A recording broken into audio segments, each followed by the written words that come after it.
All right, today is Wednesday, March 25th, 2026. I have 8:30 on the clock. Before I open up, or let me open up, go ahead and open up committee number 4, Law Enforcement, Corrections, and Courts. But before I read item 1, I want to recognize our vice chair for a personal word. Thank you, Commissioner Wright. I received word on Monday that our former Public Works Director, Tom Needham, passed away over the weekend, and so I just wanted to have a brief moment of silence and all of us just think about him and his family and the wonderful things he did for this county. So just a moment of silence to start our day.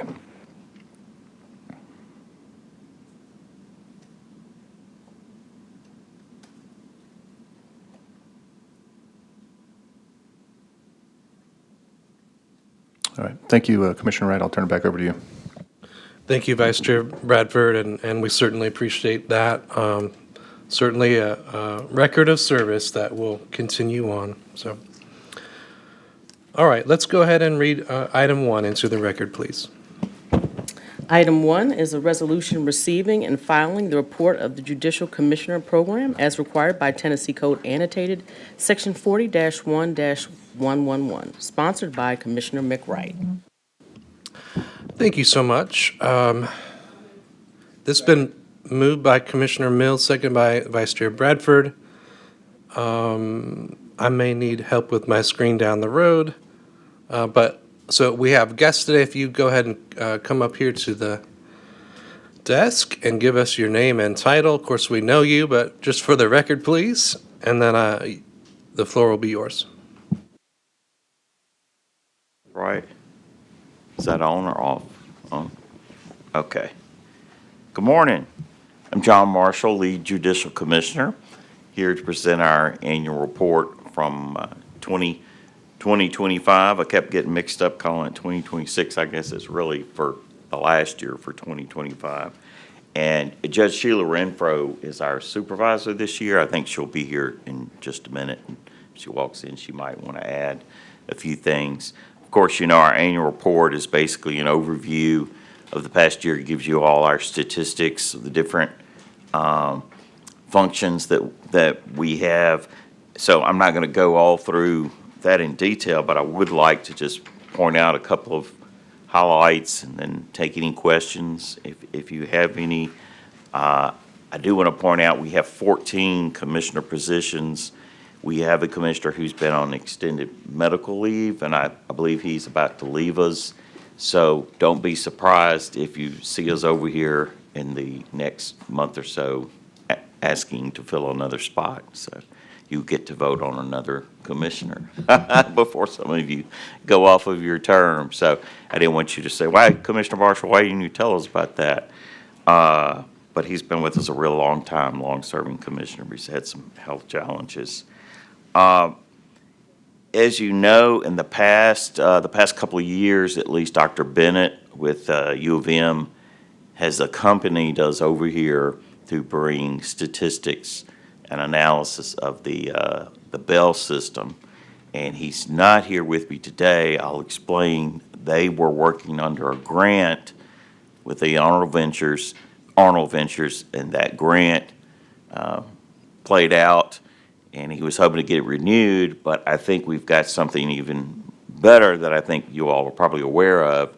He says that the county has partnered with them under this CLEAR initiative, which is going to be providing data for many aspects of the criminal justice system. And I think it's mainly in response to that comptroller report and have the list of metrics that they think should be reported on each year. So Dr. Bennett said that was approved by this body, and that will definitely will include Bell data, Bell statistics, and he's hoping within a matter of months they'll have that up and going, and they'll have a dashboard that will have that data, and he assures me that's going to have the kind of data that we've all been looking for. So I wanted to explain where that is, and so we're still hoping to get you. We just don't have any of that specific Bell data today. They did conclude the project under that grant with a journal article, which basically concluded that the standing Bell order did not have any significant impacts on public safety. I think that was most of our concerns, is how this change in our bail system was going to be affecting public safety.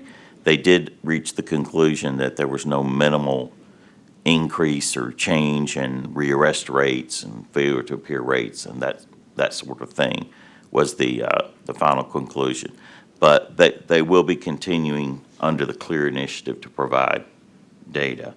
I'll now move on to a couple of other areas that we've noticed some big increases. One of them was in our forfeitures. A lot of people don't realize that's a big function of the judicial commissioners. We preside over hearings with law enforcement where they are seeking to seize property that is proceeds of criminal enterprises, money that's seized on an arrest that was proceeds of a drug sale, that sort of thing. And we took, well, to say we took it, we presided over hearings that took in $4.5 million last year, and that's just in cash. That's just U.S. currency. That's not bank accounts and cards. And this is an important function because it goes to fund law enforcement. Law enforcement usually buys equipment with that money and things that otherwise the taxpayers, I suppose, would be having to pay for. And that was about an $800,000 increase from the prior year. So several of my coworkers for years have been wanting me to point out that this is a function we do that's actually bringing in revenue to help with law enforcement and ultimately help the county and the taxpayers. Another big increase we saw were the number of bonds we set went up by about 3,000. That was a pretty significant increase, about 18% increase from the prior year. That wasn't surprising in lieu of the task force or the surge, as we've been referring to it. I'm sure that's on everyone's minds, and how did that affect our work, our program? Well, I can say it definitely has been keeping us busy. It seems like, anecdotally, it's kind of calmed down, slowed down a little bit, but back in the fall months, we were quite busy with the increased volume. The one thing that we noticed, you hear about all these different federal agencies, but I want to point out the work of the THP, the state troopers. Dramatic increase in their role in Shelby County. We used to have maybe a few arrests per week, each week with a THP officer, and then we were having on the weekends with the surge where every other arrest was a state trooper. So they've played a big part in this surge, and from what I understand are probably here to stay for the most part. Just wanted to point out that's really had a big effect. How do we try to respond to that? We tried to shift ourselves around, figure out when those peak periods were going to be, and have enough staffing for those times when we were really busy. As you all know, it was in the news, the booking and processing times back in the fall were getting longer and longer. They were already long. I think there's been some improvement in that, and the different departments have been communicating about ways that we can make that flow better. And we took a look, the commissioners, our part in the process is kind of on the end of that. The defendant is booked in and is at 201 or jail east for many hours probably before it's at a point where it's presented to us. There's a lot that has to go on beforehand. The jail has to do fingerprinting, photography, identification, verification, classification, medical checks, and these things can take hours when they're really backed up. The clerk's office has to do their part. Pretrial services has to interview the person, look up the records, try to do NCIC checks. There's a lot. And back in October, it was looking like it took about 20 hours on average before the person would be presented to us. And by December, that had improved somewhat to about 15 hours. So we were encouraged by that. And along with that, we've partnered with Clerk Sawyer's office and pretrial services in trying to come up with a more efficient way of transferring, you might say, our bond paperwork. Because of the standing bail order, we have to fill out written findings for each bond. The way we've been doing that's kind of clunky and antiquated. We've been emailing PDF files back and forth between pretrial services and the clerk's office. Sometimes human error, a file can be lost, and we're experimenting this month with a new way of doing that on a task queue under our Justice Portfolio program that the county uses. And we're hoping April 1st we'll be up to snuff on that and able to go live, go 24 hours a day with this program. And it's a learning curve. Not sure if we're saving a lot of time yet, but we hope eventually we will. But we think it'll be more efficient. You won't have files being lost, and be better able to track everything. I want to go back and just say, I think in terms of the booking and processing and the problems we had, it really boils down to a matter of staffing. You can almost pinpoint certain weekends when things really got backed up, and I would go back and check, and they'd say, well, records and identification had 2 people out this weekend, or the clerk's office had several people out, or the jail, or whatnot. I think it really has to do with staffing and employee retention. We know a lot of these people. I know I'm always touting pretrial services and how hard they work for so little money. So I think that's a big part of it.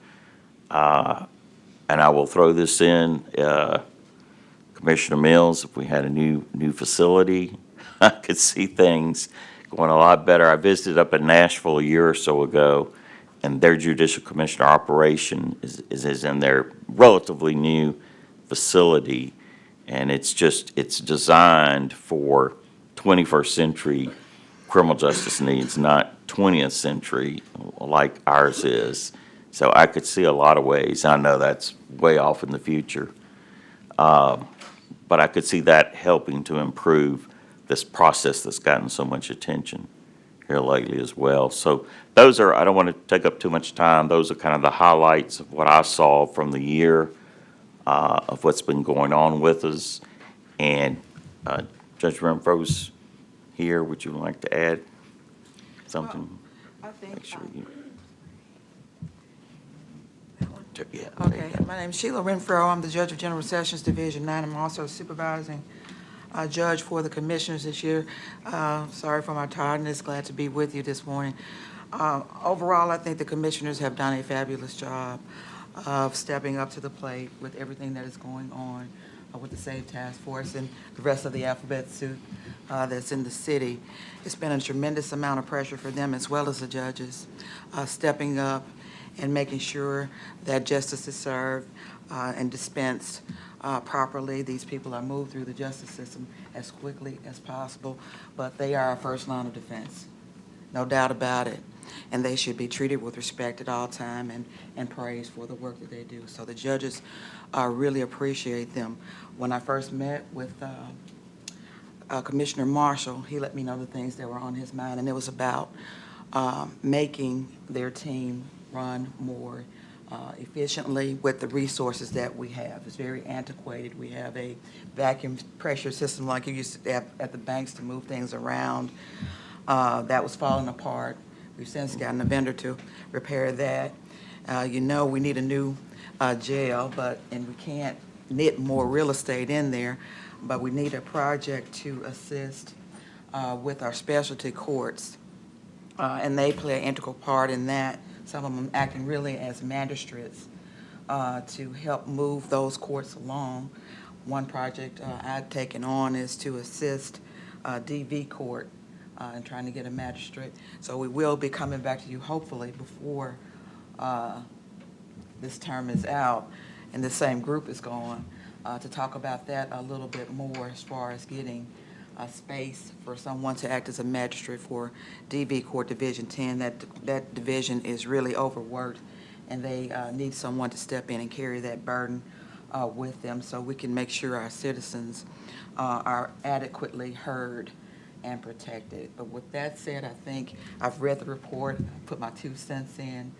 He did an excellent job with the resources that he had available to him. As my understanding, there's going to be more funding available to continue these updates to you so you can know how the county's money is being spent, and it's being spent well on these commissioners, and we appreciate you. Thank you. All right, great. Thank you, Judge Renfro and Lead Commissioner Marshall. We appreciate the report. I'm not sure my screen is working, so I guess is there anyone seeking to be recognized on the board? I do have a couple of questions of my own, but I'll let you go first if commissioners, no? All right. So, again, thank you for the report. This is, I guess, as you said in your intro, a little different than last year. It'll be different again in the next year, but this is the report that the state requires every year, an annual report showing what's happening with the Judicial Commissioner Program. This one has a lot more narrative to it, it seems to me, and I appreciate that in the way that you've broken down the various different efforts and changes that we've seen in the community. I wanted to ask briefly, I know you have a section here about the bail hearing room, and perhaps that's not working as originally envisioned, but can you just speak a little bit more to how that's working? Do we still need a bail hearing room, or what? Just give a little more to what's going on there. Yes, John Marshall, Lead Judicial Commissioner. The bail room is working. You're right, Commissioner Wright. I think from how it was first envisioned, a little bit differently. After we got started, there were some changes in state laws about Class A and Class B felonies. Judicial magistrates, commissioners could not ROR those cases, so some of the judges started to take back some of those cases so they could hear, so that wouldn't be an issue if they wanted to go ahead and make that ROR decision. And some judges just from the get-go, some of the more violent type cases, higher class felony cases, felt like they should be doing those anyway. It's kind of broken down into a system where we still do a lot of the DV bail hearings, as Judge Renfro said. The DV court is really loaded up. Those are a lot of cases that have to have a bail hearing and preliminary hearings as well. And we still do a lot of the Division 10 cases that he needs us to do. And there's somewhat of an overflow from the other divisions as well. I think it breaks down to where about half the cases are probably being heard in the bail hearing room and about half by the judges. I still think there is, somewhat of a need there because of, particularly as I said, for divisions like Division 10 that have such heavy loads. So that's how it's kind of broken down. I think there is still some need there for that. All right. Add, Judge? Oh, go ahead. Judge. He's been modest. There is a great need for the bail hearing room. It does take a lot off the dockets for the general sessions judges. Now, you might say, well, y'all are there to work, and we are. But several of us have specialty courts, which drives our dockets up. And it's intense work that we have to do, meticulous work we have to do, specialized work we have to do. And the commissioners allow us the opportunity, the freedom to do that. Now, as for Division 9, I do take a lot of my bail hearings because we've had the law change over with regard to bail in the last 2 years, and to make sure we're following the law. Not that they don't, but I guess the attention of the public is being misdirected on what's important about the work that we do. I think Judge Wilson said it best, when they set those bonds, they have perfect intentions no matter what the outcome is. And we just have to make sure that we follow the law, and a lot of the judges do take those higher level felonies and take care of that, since the law has changed to stop the misdirection of the good work that we do in the judiciary. So, thank you. All right. Let's see. I wanted to follow up on the bit that's about this new technology. We had heard from Clerk, and I see Clerk Sawyer here. We had heard from her about, and I don't know, Mr. Marshall, have you been part of that work group, the inter agency work group? There had been some talk about speeding up processes, and especially with the Memphis State Task Force surge that you've spoken to a little bit already. So moving from, is this, because I believe Judge Renfro spoke about the banking tubes and so forth, and having to repair those. Would this new system you're talking about, the task queue, would that replace that tube, or? John Marshall, Lead Judicial Commissioner. No, Commissioner Wright, the task queue wouldn't necessarily replace the infamous tube, as we call it. The tube is mainly used to transport arrest tickets from the Sallyport lobby over to the 24-hour clerk's office. So that's its purpose. The task queue is mainly to do with the paperwork, that the bonds, the written findings of the judicial commissioner. As I explained before, we just kind of adopted a system of doing them with PDF files and emailing. Going back a little bit, when the pandemic happened and so much of the work shifted to electronic as opposed to in-person, we had to kind of devise a system to get that done, and it was created with emails from detectives emailing us their warrants and us turning around and emailing it to the clerk's office. And so with the bond paperwork, we continued to do the same way. Pretrial would email us, and these are big attachments, big heavy PDF attachments that take up a lot of file space. And also, as I said, can get lost sometimes. You get a call hours later, oh, you never got that email? Well, it got mistakenly deleted, that type of thing. So we think this will be a more efficient system. This queue, I'm not the most technological, whiz person, so it's hard for me to explain exactly how it works, but Clerk Sawyer probably do a better job. But it's a way where there's a queue, so you can't miss it. That piece of work has to be done. It's not going to get lost in an email. And it can be more efficient in that we do them as they're coming in. Before they were kind of done in batches with different pretrial counselors. And if you miss the boat that hour, you might have another hour before your bond is set. And this might be a more efficient system of them being done right as they're coming in, if that helps any at all. Like I said, Yeah, that's very helpful. So I know this is probably 10 or 20 years ago, there was a U.S. senator that spoke about the internet as being a series of tubes. So I just wanted to be very clear that what's being replaced, and so the more technologically advanced we can get, the better. So thank you for that. We'll be interested to hear how that goes with the switching over. I still don't see anyone in the queue, so I'll ask at least one more question. There's a section in the report about when judicial commissioners sit as special judge and how many times and how many days. I'm just curious if those numbers, is that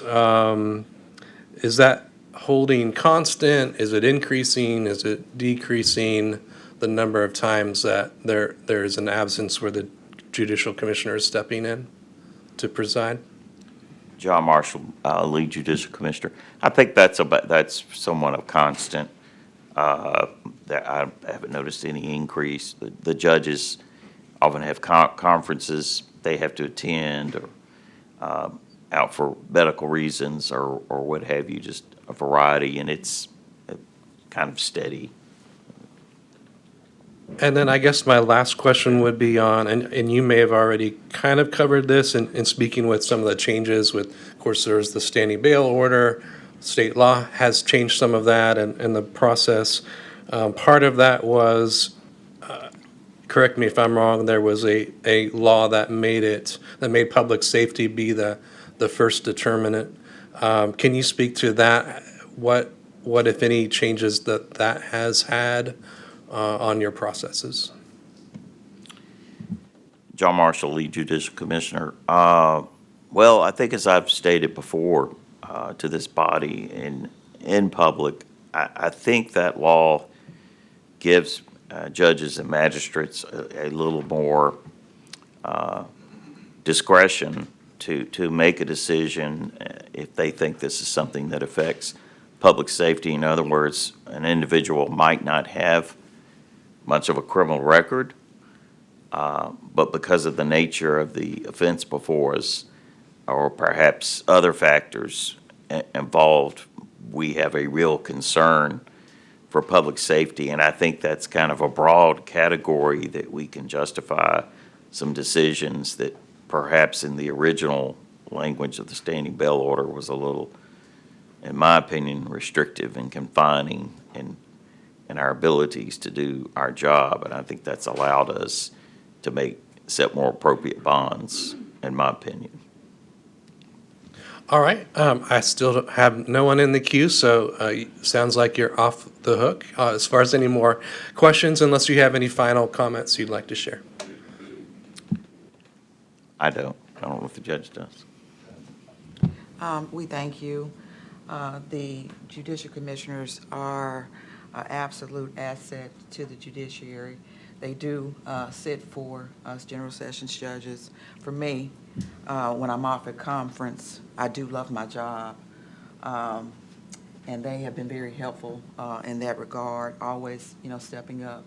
And it allows for the consistency we need when we are not present.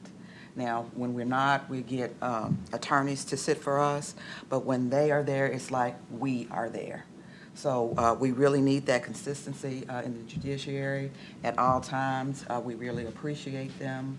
As far as the law goes, I think the word I didn't hear in that I wanted to hear just to add, because other than that, it was perfect. Laws are up for interpretations. That's what judges do. We interpret the law. As for me, when the law changed, I always saw the way to do what was right under the law in setting the bails, and that is what I'll continue to do.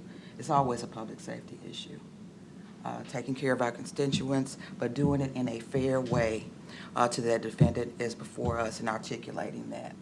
And again, thank you. That's all. All right. Thank you, Judge and Commissioner. We appreciate you. Let's go ahead and take this item to a vote, please.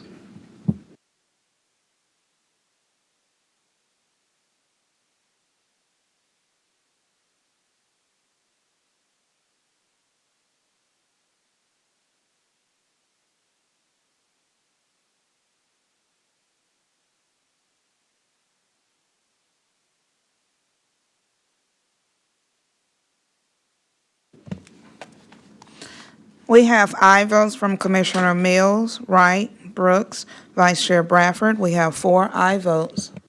Thank you. That item will move down with a favorable recommendation. Thank you so much. Thank you. All right. Item 2, please. Item 2 is a resolution amending the FY 2026 Capital Improvement Plan budget to reallocate and appropriate $350,000 originally approved for the Firearms Training Unit berm reclamation project to the procurement and installation of emergency backup generators at 989 Dovecrest and 993 Dovecrest. This item requires the reallocation and appropriation of fiscal year 2026 capital improvement plan funds in total not to exceed $350,000, sponsored by Commissioner Mick Wright. Thank you. This item has been moved by Commissioner Mills, seconded by Commissioner Bradford. Good morning, Chief Lindsay. Good morning, Chairman Wright and Commissioners. Alicia Lindsay, CAO, Shelby County Sheriff's Office. And with me, I have Administrator Mike Dethridge. So our goal for this resolution is to reallocate the funds that are currently available to the Shelby County Sheriff's Office for the berm reclamation project, and instead purchase generators for two facilities, our training academy and 989 Dovecrest. So we're not asking for additional dollars. We're just asking to reallocate the current dollars and to also appropriate those funds. We're needing to install emergency backup generators at the training academy and emergency services location because oftentimes we lose power and we need to get that taken care of. So in short, this is a practical reallocation of existing CIP capital funds to address immediate infrastructure. The Shelby County Sheriff's Office respectfully requests for your favorable recommendation on this item, and we're happy to answer any questions you may have. All right, thank you so much. Commissioner Brooks. Good morning, Ms. Lindsay. I don't have any opposition to this item. However, I'm just curious as to what impact this will have, this reallocation will have on the previous the project that it was originally scheduled for, firearms training. What impact will there be? Great question, Commissioner Brooks. Alicia Lindsay, Chief Administrative Officer, Shelby County Sheriff's Office. Item number 3 on today's committee will also be to reallocate currently the jail shower project to the berm reclamation project.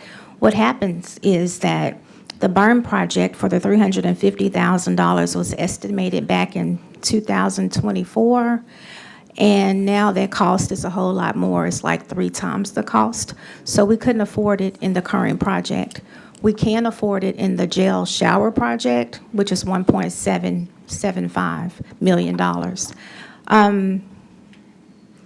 We've had some issues with the jail shower project in obtaining an architect. We've gone through 3 architects to get bids, and so far those amounts have been, I don't want to say astronomical, but they negatively impact our ability to complete the project.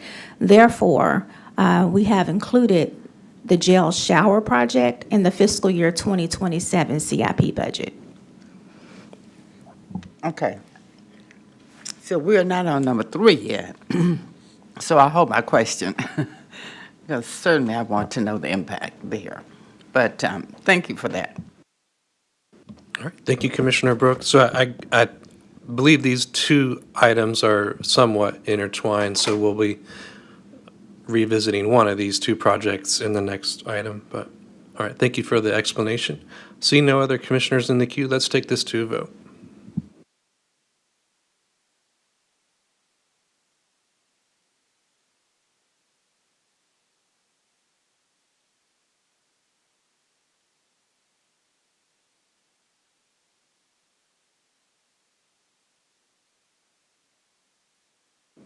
We have aye votes from Commissioner Mills, Wright, Brooks, Vice Chair Bradford. We have 4 aye votes.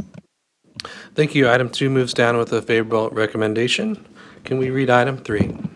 Item 3 is a resolution amending the FY 2026 capital improvement plan budget to reallocate and appropriate $1,775,000 originally approved for the 201 Poplar Jail shower renovation project to the Firearms Training Unit berm reclamation project. This item requires the reallocation and appropriation of fiscal year 2026 capital improvement plan funds in total not to exceed $1,775,000, sponsored by Commissioner Mick Wright. Thank you. This item's been moved by Commissioner Bradford, seconded by Commissioner Mills. Back to Chief Lindsay. You have the floor. Thank you, Chairman Wright and other commissioners. Alicia Lindsay, CAO, Shelby County Sheriff's Office, and I have with me Administrator Mike Dethridge. The purpose of this resolution is to reallocate the jail shower project to the berm reclamation project.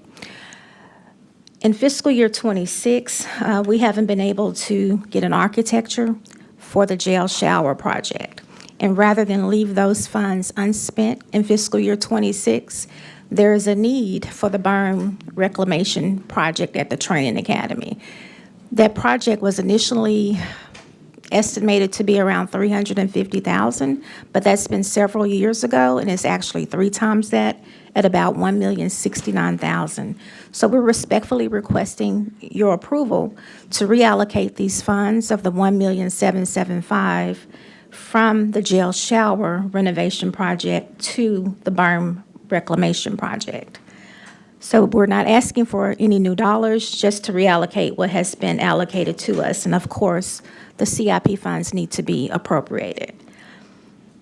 We're happy to answer any questions that you have, and we respectfully request your favorable recommendation of this item. Thank you. Thank you, Chief Lindsay. Commissioner Brooks.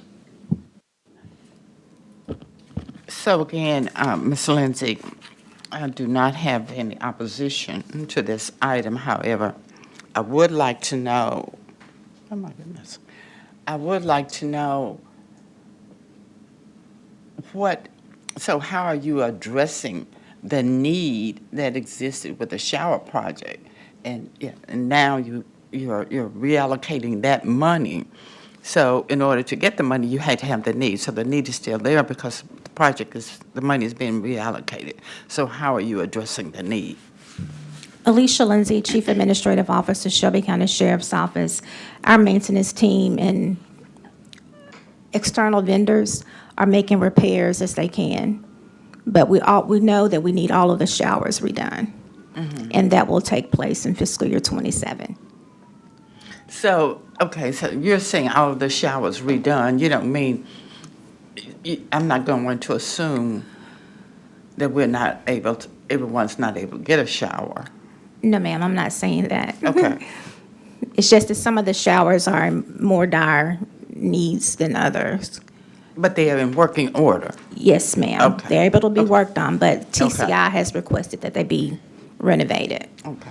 All right. And TCI is aware of our renovation plan. And so they understand as long as we have it in our plan to move forward, we're not penalized for it. Okay. Thank you. You're welcome. All right. Thank you, Commissioner Brooks. Commissioner Mills. I just brought up one question. Speaking of TCI, how long with these updates and knowing what TCI sees with the jail and the need for a new jail, how are they with working and understanding that just doing these little renovations and how they move us along but don't get us to what we really need? Are they going to be okay with this? Alicia Lindsay, Chief Administrative Officer, Shelby County Sheriff's Office. Yes, Commissioner Mills, as long as we keep them updated. We have a running list of all of the projects that we need and with updates associated with them, what the status is, what the plan is. And as long as we have that and we're working towards the progress, they don't count that against us. Okay, thank you. You're welcome. All right. Thank you, Commissioner Mills. Seeing no other commissioners in the queue, let's take this to a vote, please.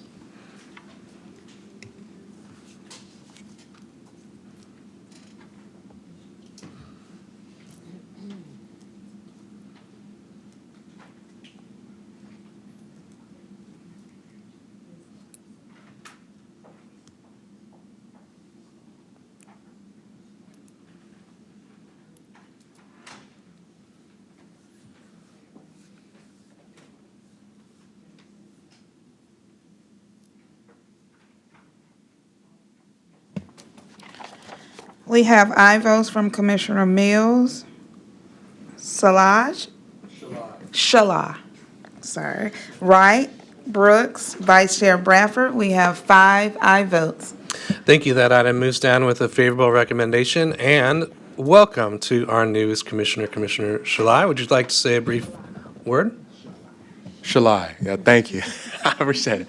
I just want to say thank you for allowing me to be here and that I'm very excited to serve with you all. You're very welcome. Good to have you.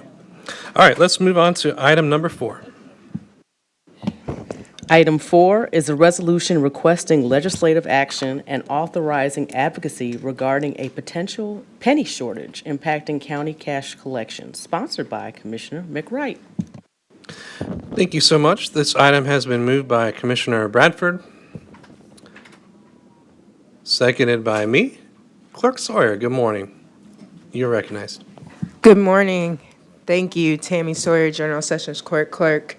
8:30 committee sessions weren't my favorite as commissioner, but I'm here with you guys. Welcome. Congratulations. So thank you so much, Commissioner Wright, for sponsoring this resolution. Just wanted to give a few updates. We discussed this previously in committee meeting. I was not able to find the Brownsville legislation, just the news article that said that the city of Brownsville had stopped accepting pennies in government transactions. I did bring with me our attorney for General Sessions, John Merrick, and our Director of Finance, Fenton Wright. And Fenton will share just briefly about the impact of accepting pennies as cash. We anticipate that there will be loss if we continue to accept pennies, because we do have to, round up or round down and just give nickels and dimes. And we do have several cash transactions based on court fees and cost as well. But I'm going to let Director Wright speak to that.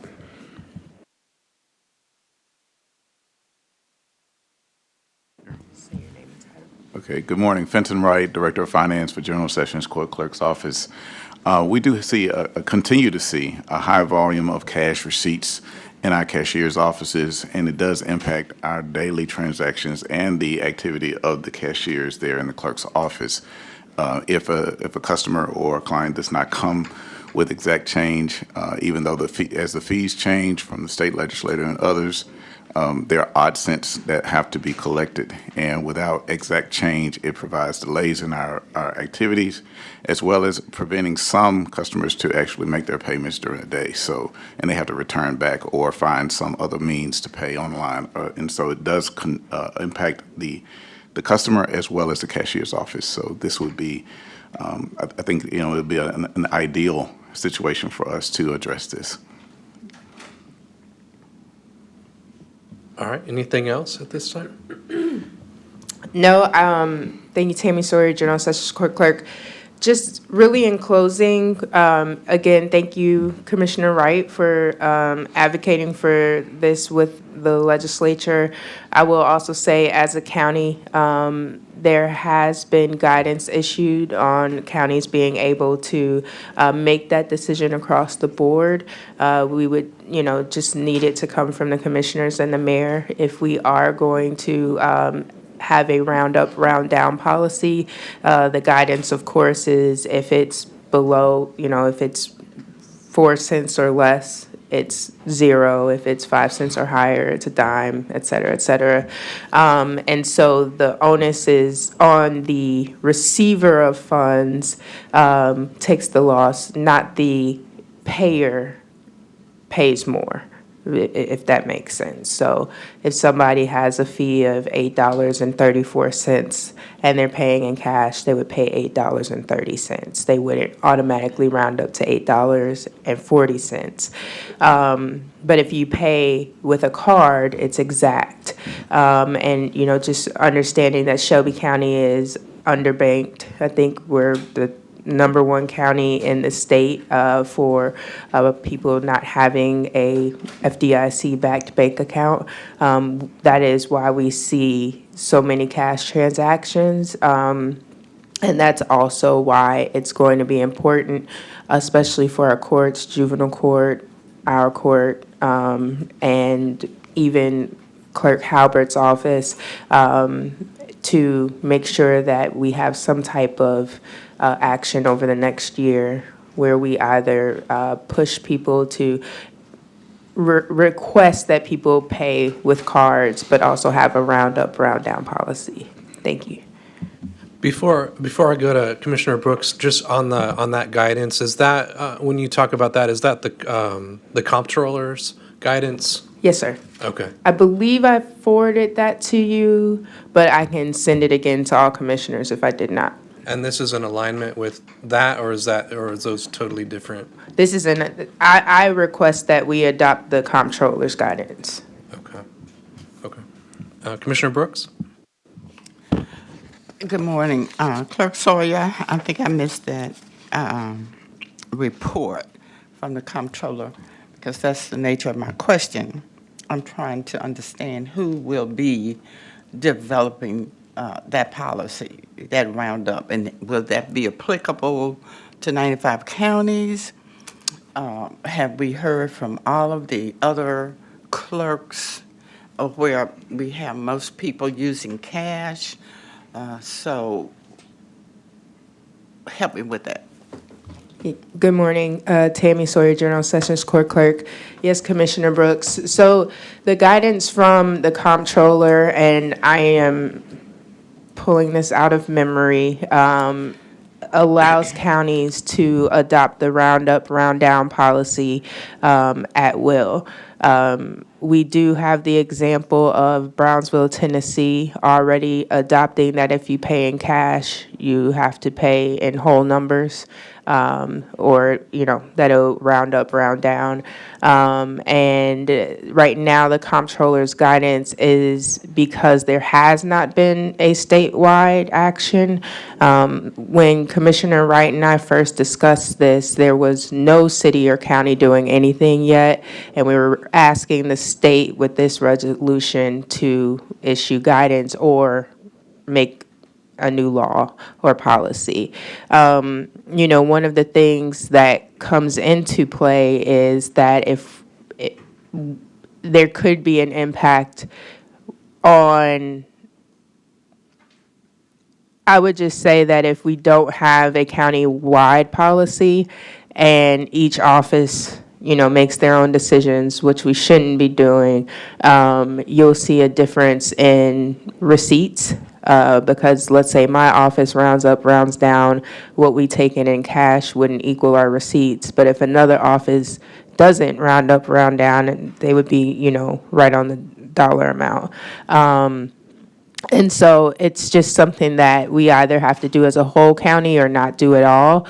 And I think that one of the reasons the state has not yet adopted it is because there are audit implications and there does need to be a way to track how the cash offsets with what's supposed to be received. Okay, so in my few minutes left, I agree with standardization across the board.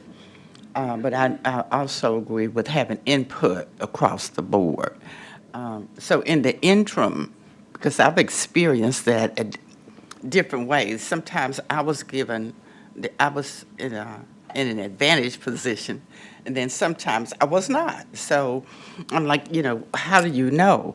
So it would be good. But in the interim, we just stay out here and let everyone either round up or round down. Is that right now? No office can make. We are not allowed to make. Sorry, Tammy Sawyer, Jones, Sessions Court Clerk. Our offices cannot make that decision.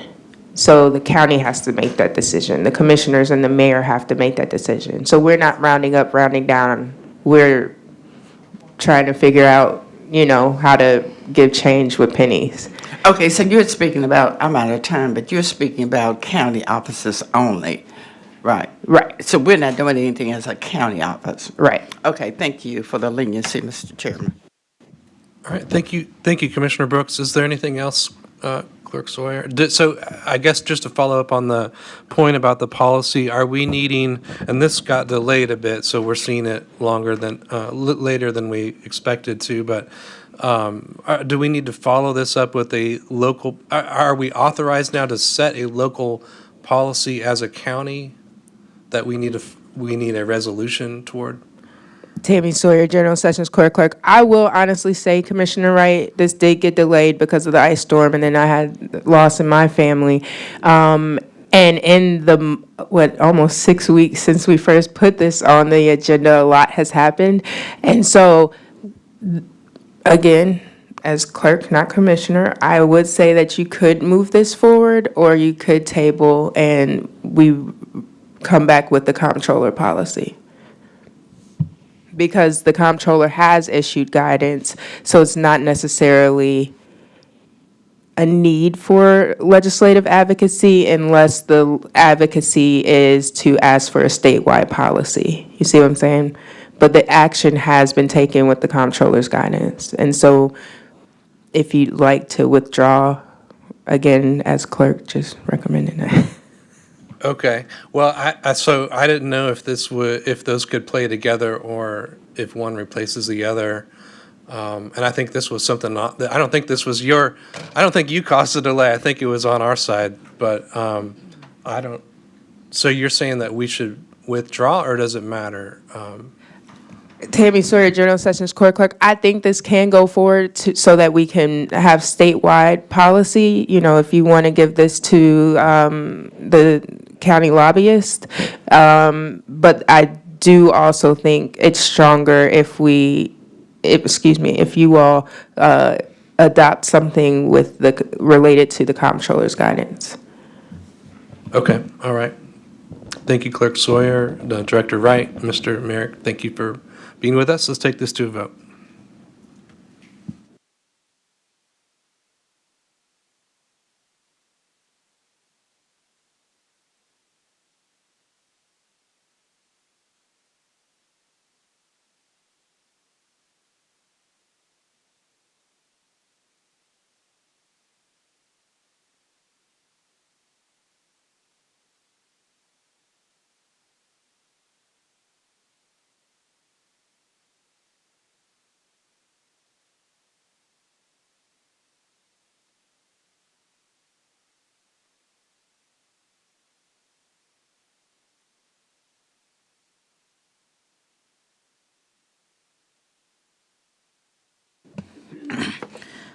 We have aye votes from Commissioner Clay Bibbs, Wright, Brooks, Vice Chair Bradford, Commissioner Shelby have abstained. We have 4 ayes and 1 abstain. Thank you so much. That'll move down with a favorable recommendation for Monday, and we'll probably follow up as well with that policy. So, thank you so much. All right, I think that concludes committee number 4. Thank you so much, Commissioner Wright. We now will start committee number 6, Education. Madam Parliamentarian, if you can read item number 1. Item 1 is a discussion item to last approximately 15 minutes. First Aid Memphis 2025 through 2026 Q1 Pre-K report updates with Dr. Candace Thomas presenting. Thank you, Madam Parliamentarian. How you doing, Dr. Thomas? It is that time of year. I think that we are in Q1 report. Yes, good morning. Thank you. Thank you, Ms. Thomas, for pulling up the report. We do want to provide you with our Q1 report. And as you all know, and welcome to the new commissioner for District 9, we'll also provide a update to your funding to support Early Head Start and Next Memphis shared services. We are going to skip the first few slides. You know most about us, and we'll be sure to introduce ourselves officially to the new commissioner. Keep going, Ms. Thomas. Okay, here we are. Thank you. So this is our Q1 report for this school year. And as you know, the school year started August 4th and Q1 ended October 3rd. As we have done in the past, you see on the next slide our projected and requested budget. So this Q1 report does reflect all of the classrooms that you support, though there have been a few operators who have not been paid for their services this year, which I'm happy to discuss. The next slide reflects what we have negotiated in our city and county contract. So you can see here that this year we were supposed to be at $20 million for pre-K, and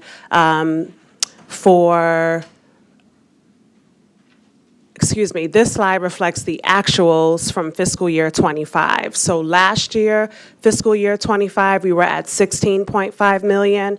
This body and the city government increased our budget this fiscal year 26, to $20 million. And we know that there's been a county holdup with those funds.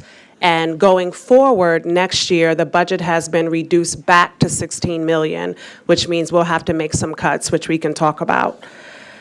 So for this quarter, for quarter one, we have spent nearly $2 million. We're paid out to operators for their services in quarter one. As you remember, we increased the per pupil amount this year to $9,483, which is a $400 increase from last year. Just as a heads up, that increase will either likely stay the same or be reduced next year because of funding challenges. But as of this school year and quarter one, that is the per pupil investment, and we spent, $2.9 million to pre-K operators in the first quarter.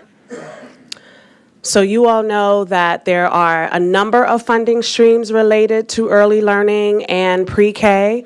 And so what you see here is that the Head Start students across the county, there are 2,920 seats in Head Start in total. 85% of those babies are and their families met the income eligibility line. And last year, in First State Memphis, 96% of those students fell below the federal poverty level. So even though we have a joint ordinance that it's pre-K for all, regardless of income, we do know that the families who need these programs the most are at 300% or less. So you see here that we are serving those families. The demographics have remained the same in terms of race and ethnicity, and you see that nearly 50% of the students involved in this program are in these 6 zip codes. So here are the pre-K classrooms across your districts, and what we've done here is we've also added the number of seats per district. So you can see that Commissioner Brooks has 740 seats in her district at the highest level, and you see the other numbers listed. So for quarter one this school year, we were at 87% capacity filled. Similar to quarter one over the last year, and it's actually been, you can see, a steady increase except for the dip during the COVID year. And for our attendance, we were at 90% attendance, which was a strong attendance, but it is a reduction from quarter one the year before. And we did see that there was a lot of absences this fall related to health, and some of the families noted that the absences were due to family emergencies or in other situations. So 100% of our teachers in the first quarter received instructional support and coaching. You remember that this is a core aspect of the pre-K program to make it high quality. I will note that this will likely have to be reduced next year because of the funding cuts. In the next slide, you remember that a part of our whole high-quality strategy is around making sure that families are connected to family engagement personnel and wraparound services, because pre-K is generally a 2-generation approach. So you see here some of the support that was provided in quarter one, and this will also likely have to be reduced next year because of the funding cuts. Right now, we're in enrollment across all districts, across many private providers, so please do, as your constituents are asking, please do share that providers all across the county are open for enrollment for pre-K for the next school year. And we've showed you before, we try to ensure that you have a glimpse of what is happening in the classroom. And if you're still interested in pre-K tours, we're happy to do that, though most of you know the school year ends in the middle of May. But here are some photos of pre-K in action across the community.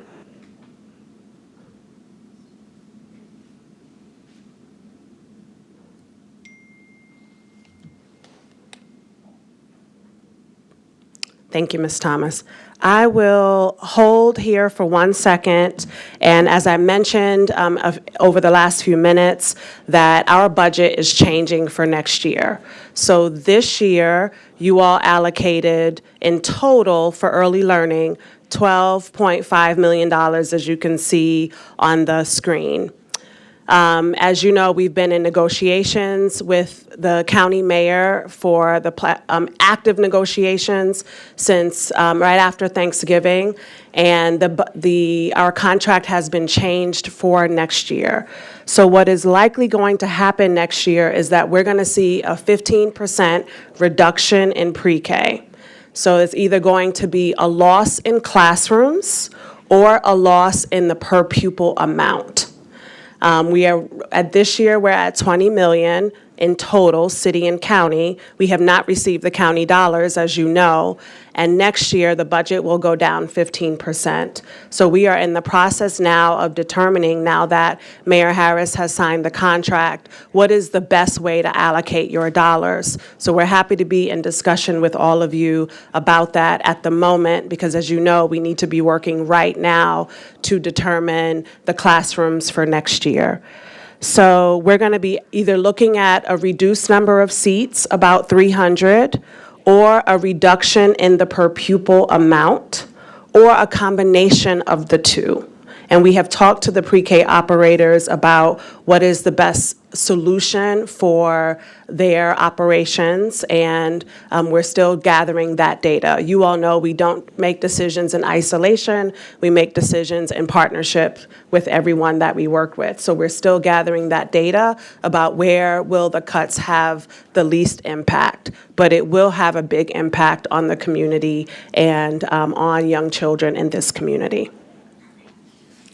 So I will switch now to Early Head Start and Next Memphis, which you also supported last year. Oh, excuse me, there's a federal update first. So as you know, we right now have an incredible policy person on our team who is connecting what is happening at the federal level, the state level, and its impact here in Memphis and Shelby County.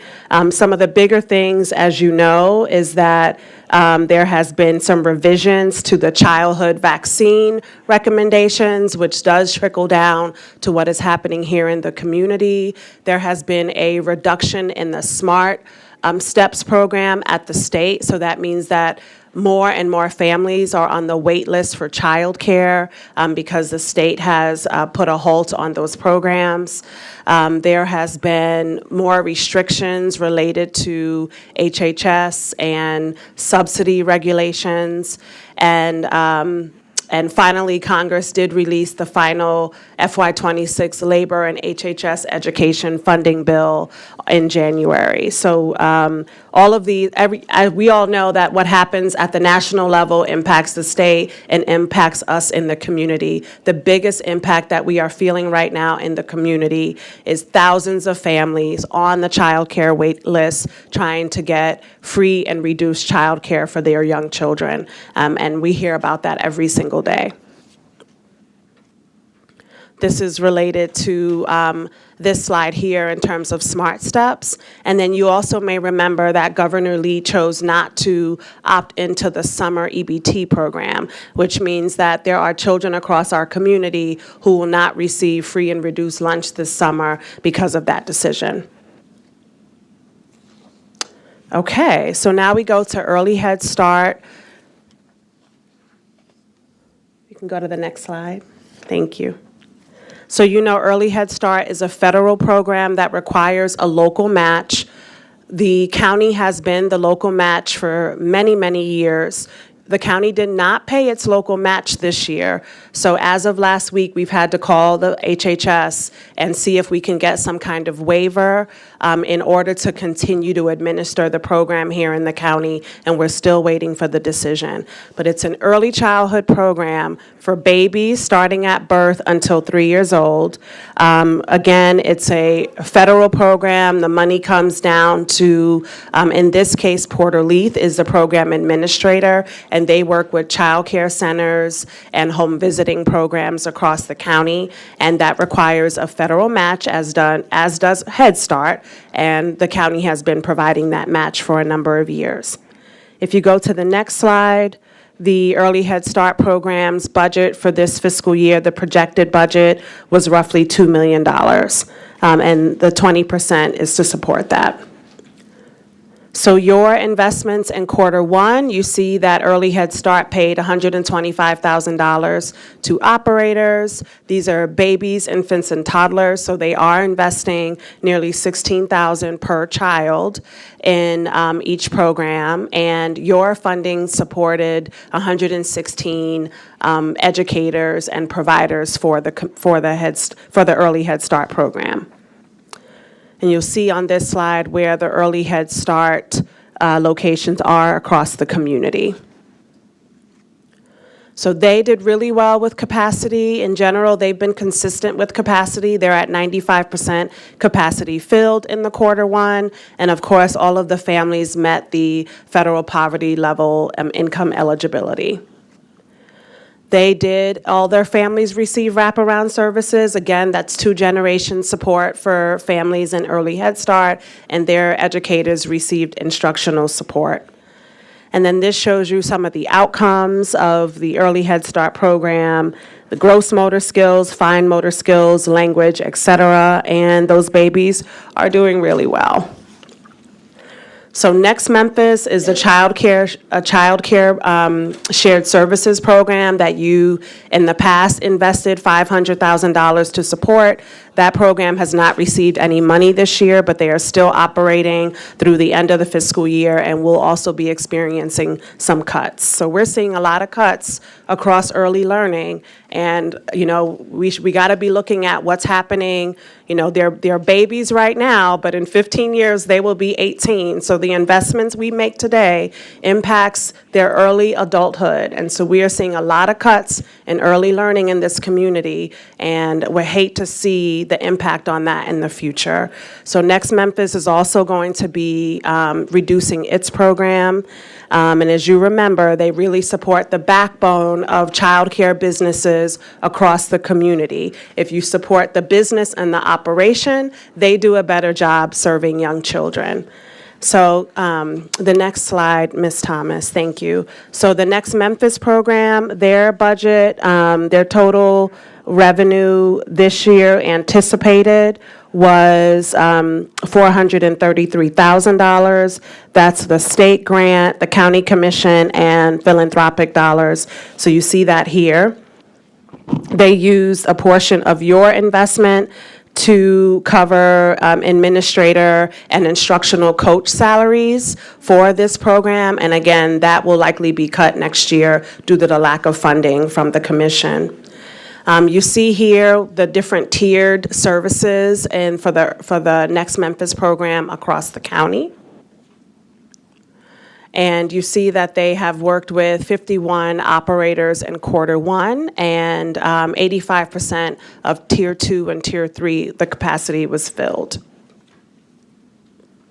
So again, Next Memphis is about strengthening the business to strengthen the quality of services for young children.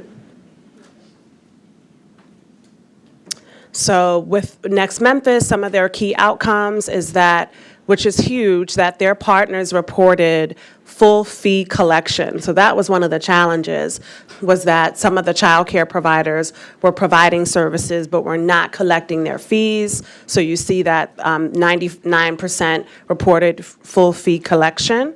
21% reported capacity filled, and 95% reported annual savings. So again, this is about improving the business side so that they can improve services for young children. And in this case, 100% of their teachers did receive instructional coaches, and 79% of their students who were enrolled and received direct support with ongoing assessments. And similar, 77% of their families did complete a family partnership agreement, and 70% of their families in quarter one filled out the family outcome assessment. And their babies are doing well. 62% of those children in the program have met their developmental milestones. Thank you.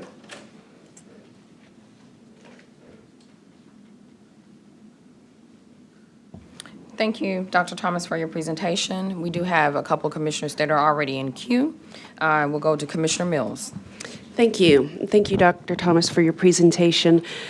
Did I hear you say the contract has now finally been signed, but you have not received any of the funding? Is that correct? Correct. Any timeline to when that will?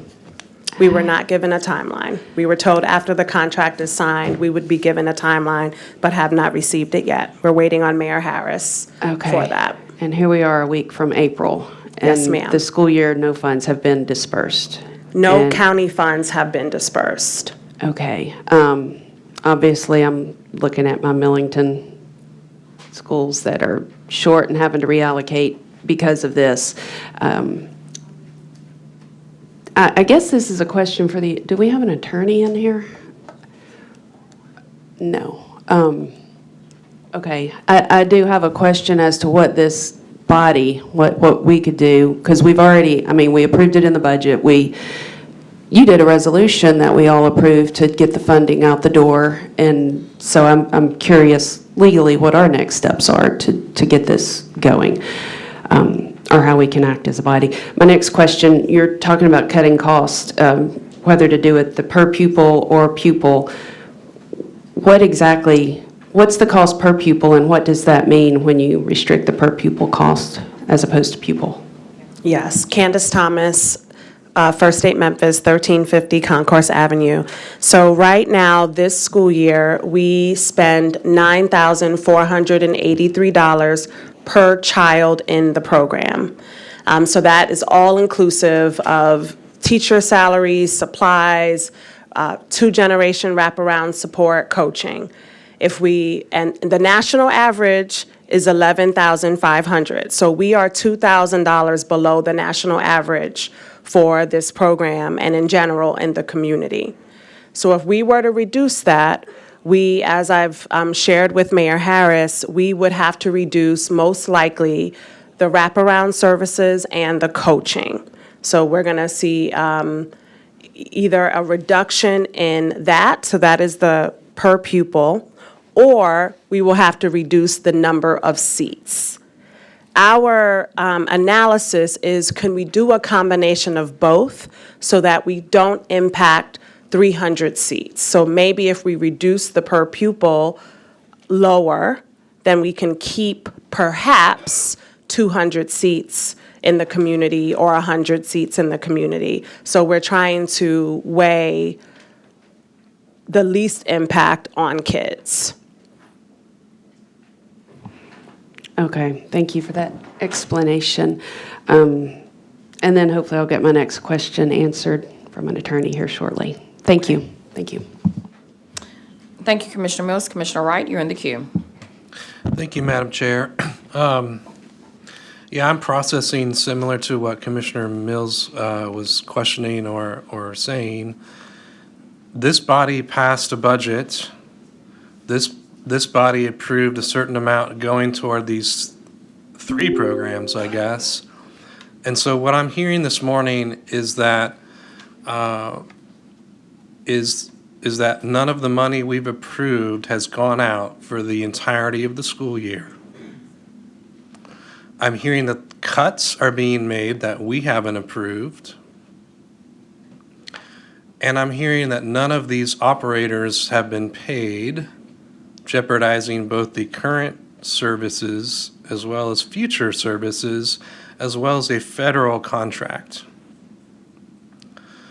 And while all of these things are being shared with us, the mayor is not here, the chief operating officer is not here, there's no one here from finance. Usually we have our HR director, IT, others. There's no one supporting us here from the administration in this extremely important issue. What's happening in education, what's happening with our young people. Absolutely empty audience. And someone came in from legal, but until a few minutes ago, that wasn't true either. So how is this body supposed to operate in an environment where we have no support from the administration, where the things that we are passing and approving in the budget aren't being executed? That is the job of the executive branch, is to execute the resolutions and ordinances that we pass. This is a complete breakdown of the system. I'm only speaking to you because you're there, and I know it's preaching to the choir, but I'm just processing this. How is this in any way appropriate? I'm a very collaborative person, but you cannot collaborate with a ghost. How can there be no one here from the administration to speak to these things? This is outrageous.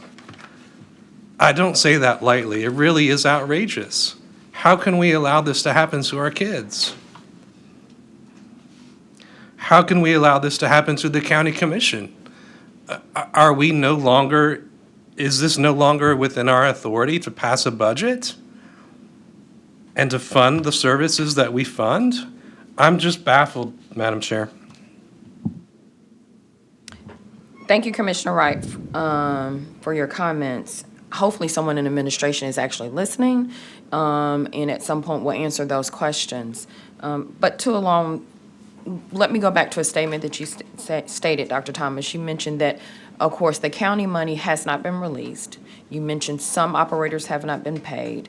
So right now, you are using the city funds in order to make those payments. Is that correct? We have used city funds to pay city operators. Gotcha. So operators who work throughout Shelby County, Bartlett, Millington, and MSCS have not been paid for their pre-K services this year from this body. Can you send us a list of those operators? That will be helpful to know exactly, as we can identify who hasn't been paid, and also how you're using city funds for payments for the other operators. I think we just kind of probably look at it, either way it goes, we shouldn't be where we are, but it's good to know the whole story as well. The other question I have for you, you're saying you're at 87% capacity. And I'm looking at the chart, and you've kind of been around that 85, 87% capacity for the past few years. And I just did the math, and I think there is a difference of 391 seats. Okay. If you were at capacity. What are the things that you do in order to get to capacity? Because I'm trying to understand where is the disconnect with community around actually signing up for those seats, and what could we do differently to get to a higher number towards capacity? So generally, what I've learned since living in Memphis, which is almost 6 years now, next week will be 6 years, is that the beginning of the school year, we're always roughly between 80 and 90% capacity. So what we've done to try to address that is to start pre-K registration earlier. So you may have even seen that MSCS and other programs and districts are starting pre-K registration. They started in February to really try to build capacity and for enrollment for August. So that's public relations, that's all those wraparound services that you have helped pay for is about being in the community, knocking on doors, connecting families to programs. So we started earlier with enrollment across programs and across districts, and people are starting earlier with literally going door to door, getting people enrolled. This year, there was another challenge this summer. You remember that the Head Start grant was awarded in July. So we were dealing with the start of the school year plus a a $30 million Head Start grant that all happened at the same time. There was a lot of confusion in the community because about where to go and who to register for Head Start. And they had to make a lot of, MSCS and Porter Leith had to make a lot of administrative shifts. So we should not have that problem this summer. But given our decrease in cuts, we're going to see less wraparound providers. So I can't promise that we're going to see a higher enrollment for Q1 next year, given the fact that we're going to have to reduce in this program wraparound services. We can't do both. We can't have a cut and meet all the families' needs. Unfortunately, those difficult decisions have been made unless there's increased investment. And at the moment, there's no projection for increased investment. Thank you. I have one last question, and then I'm going to go to Commissioner Whaley. So if you mentioned the current investment is $9,483, last year was $9,063. So if the cut happens, we would go back to where we were at 24, 25? Is that what you're projecting? We are still determining that. It could go down 15% in the per pupil, so 15% of 9,483. Or it would go down 15% in the number of seats. Gotcha. And that would be 300 seats. Okay. So what will be helpful for this is the difference of the dollar amount. Like, what actually will we be missing with the cut? Like, I think it's easier for us to be able to see, like, exactly what it is we would miss if we go back to the 9,063. Okay, I thought we included that in our materials, but at the moment, as I've shared with Mayor Harris, we would, if we just cut seats, we would cut 300 seats. We would have to reduce by 15% of family engagement personnel, so those wraparound providers. We would take a heavy hit on instructional coaching. Right now, we have 17 instructional coaches. We anticipate that we will just have 3 next year. We're going to see a cut on the infrastructure side, so that's First Aid Memphis, on data and classroom observations and policy analysis. And we're going to see a cut in professional development. We'll get that to you. We shared this with Mayor Harris a few months ago as he was making these decisions, and we'll forward that to you. Commissioner Wright just found it in the packet in the back of the page. So, yeah, so okay, great. I'll take a look at this. I have one more question, but I'm going to go to Commissioner Whaley. Commissioner Whaley? All right, thank you. Thank you, Madam Chair. I'll certainly echo my colleagues' comments on this, and I think you know where I stand on it, that to say it was a breakdown in the process is an understatement. And certainly any commissioner can jump in and correct me if I'm wrong, but the legislative intent of our budget appropriation was to expand pre-K, not to cut it. And that's what we all believed was happening, and our role is to appropriate. And we were doing so under the assumption that we would grow the program in both scope and quality. At the same time, I want to make sure that I commend your leadership through this process. I mean, for the last 6 years, you've been a tremendous leader, I think, for the organization, and that was really tested over this last year or so as we sort of navigated this unanticipated challenge. I say unanticipated because, as I've said in the past, this is something that should have been foreseen. In fact, we probably could have negotiated a contract a year ago, well before the expiration of the prior contract. That said, I think we're all interested in making sure that kids that are intended to be served by this program are being served, because this commission has stood strong in favor of high-quality pre-K. We want to invest in the next generation, and so we want to do everything we can to make sure that happens, but we need the cooperation of the administration to do it. And my hope would be that they would also understand the importance of investing in the next generation, and that will happen expeditiously. One thing I do want to do, and I'll let you know, is that I want to really explore ways in which we can try to prevent this through this coming year's budget process. And that may mean we have to be really specific in how we appropriate our pre-K allocation, and what sort of what requirements we want to see as part of that. So that's something that I think we will explore to make sure that we're not in this position in future years. So that can take many forms, but I think it's incumbent upon us to do so, to maybe spell out more specifically any appropriation we make to the pre-K fund, how and when that should be expended. So just wanted to share that. Okay? All right. Thank you, Madam Chair. Thank you, Commissioner Raley. I echo the thoughts that you have around Dr. Thomas's leadership.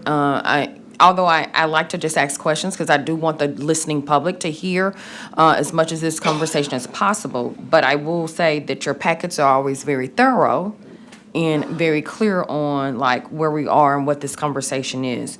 The next thing, my question is this, and you probably can just email it to me.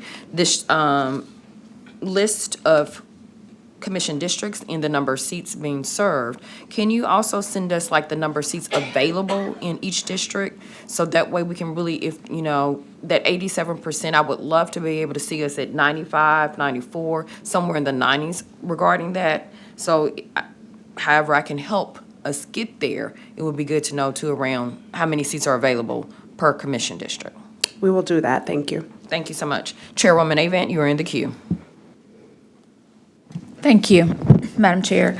As others, I echo, I hate that the process broke down the way that it did, and there is no reason why we should have been in the middle of a school year still negotiating a contract, which this body had appropriated funds for.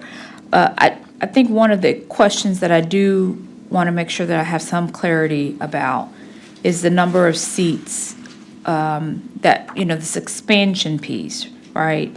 And that expansion of seats for those that are not the federally qualified versus those that don't meet like that Head Start requirement. So for the Head Start, we know there's federal guidelines, there's eligibility criteria. And so I know that the joint ordinance was really around how we're expanding for those students who are above that threshold. Is that correct?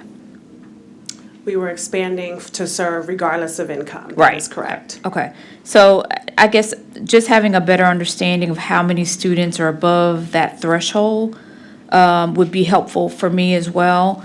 And as we are making sure if we're around this 86%, 87% Chair Bibbs was referring to, with the adjustment and cuts, does that still get us to the number of students that we were serving in this year? And for the 24-25 year, last year?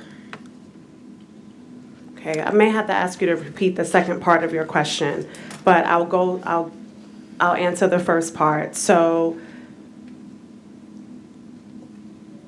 just for context, for us, expansion has been expanding the number of seats, so increasing the number of seats, and also increasing the quality. Mm-hmm. We have talked for the past 6 years with this body and the previous body that one of the challenges in the community has been is that unfortunately there has been a designation that more than 50% of our pre-K efforts are not deemed high quality. And so the decision was made, we don't want to just increase seats without making sure that babies are going to places where they're going to learn. So we have to increase the quality. And in order to increase the quality, we have to increase the amount of money we are spending per child. So every year we have to do a dance of how much do we increase the per pupil amount versus how much do we increase seats. Because if we just increase seats, then I would be coming to you with likely more challenging numbers in the community. We'll see less developmental advancement. We'll see less access to early literacy, et cetera.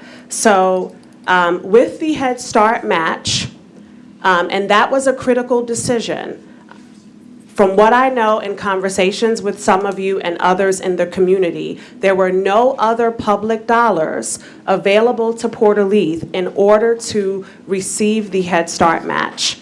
Under MSCS, as you may know, they can use their state VPK dollars to cover the match.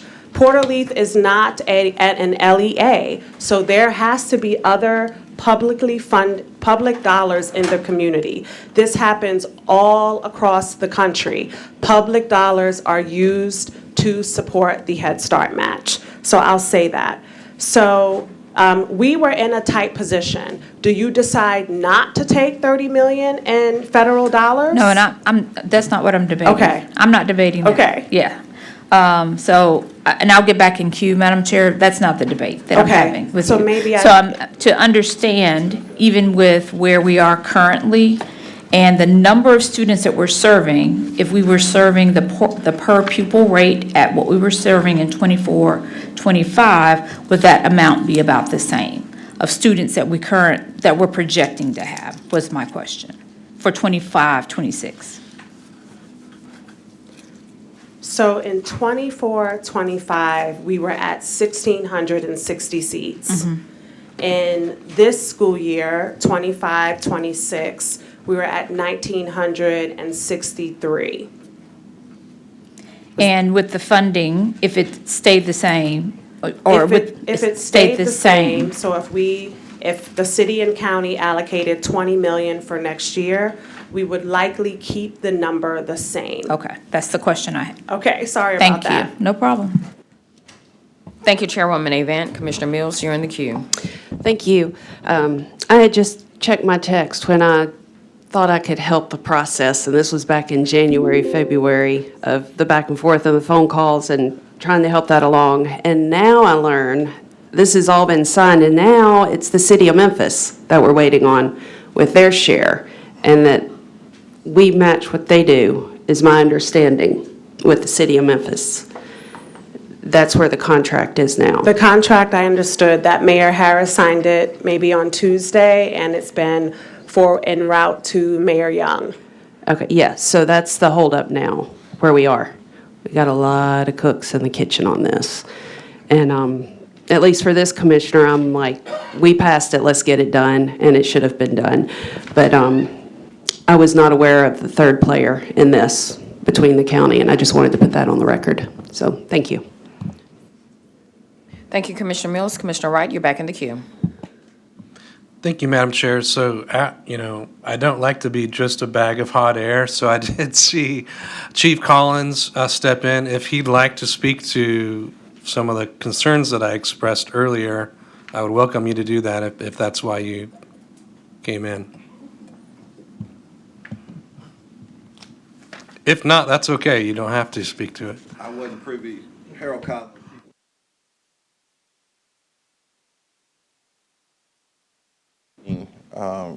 Relative to the time schedule, but if you would like to repeat any of your concerns or email them to me, we will get responses to you.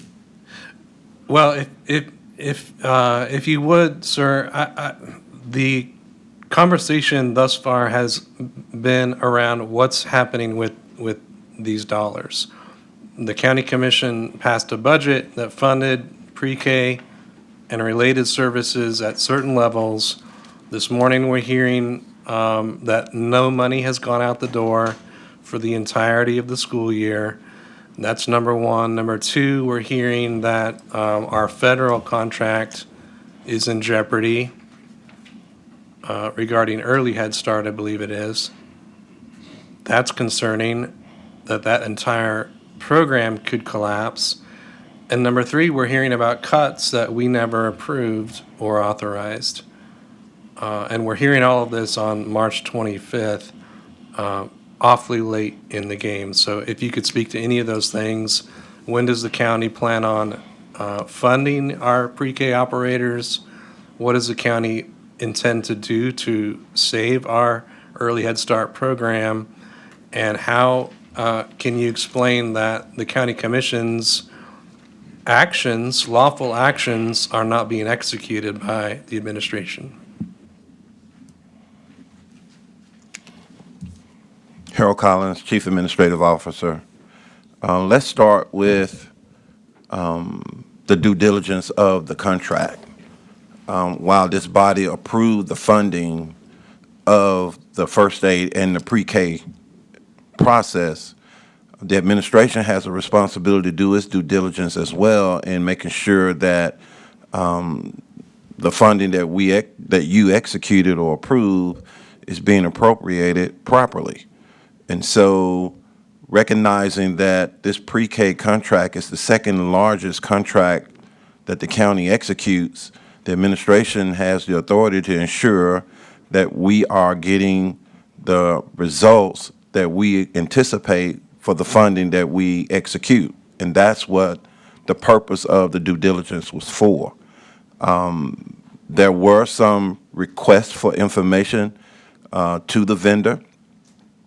There were some negotiations with the vendor's legal team and the county attorney's office to ensure that checks and balances were being made, which is the responsibility of the administration.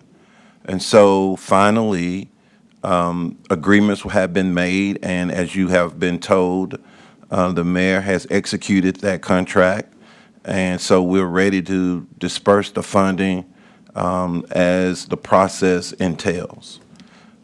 With regards to the Head Start and federal funding being jeopardized, I have not heard that until today, and so I will go back and find out what it is that the administration is doing or not doing to ensure that we don't lose that federal funding. As far as cuts are concerned, let me say that during the due diligence of the administration, we were told and given information by several of the providers that they were receiving a certain number per child versus what we were receiving from the First Aid system per child. And we wanted to make sure that those numbers were married and ensure that those numbers were accurate. And so that's why you found that perhaps some cuts were made. I don't consider them to be cuts. I thought they were just being married together so that the information that we were receiving was accurate versus what the information that some of the providers across the county were receiving.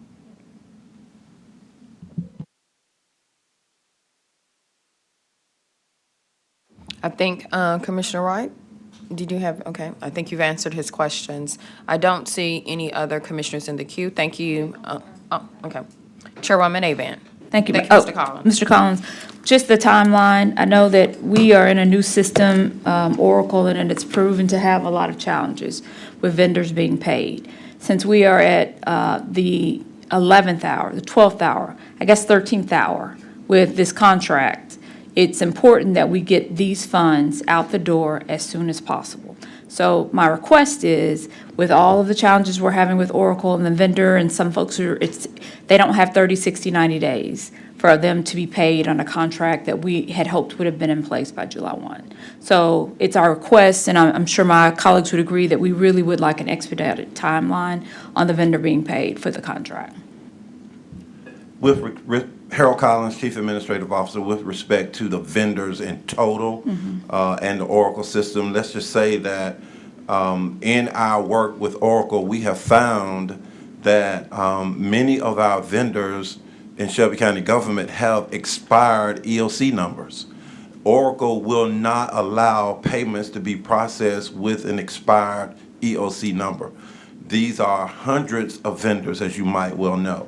And so what we have done is work with our procurement office and the EOC's office to give generic vendor numbers to those individuals or vendors who have been with us for the long haul, who have expired EOC numbers. And so we recognize the fact that there are some challenges, and we do know that now that the mayor has signed the First Aid contract agreement, we intend to ensure that that payment is expedited. But again, you're talking hundreds of vendors who are in line to get paid, and we did not know this until we started getting calls from vendors about payments, and the research showed that many of these vendors either had an expired EOC number or they didn't have one at all. And so because of the new system and the quality controls in place, we have to now abide by these controls that's been set forth by the Oracle system. But I hear you, Madam Chair. Thank you.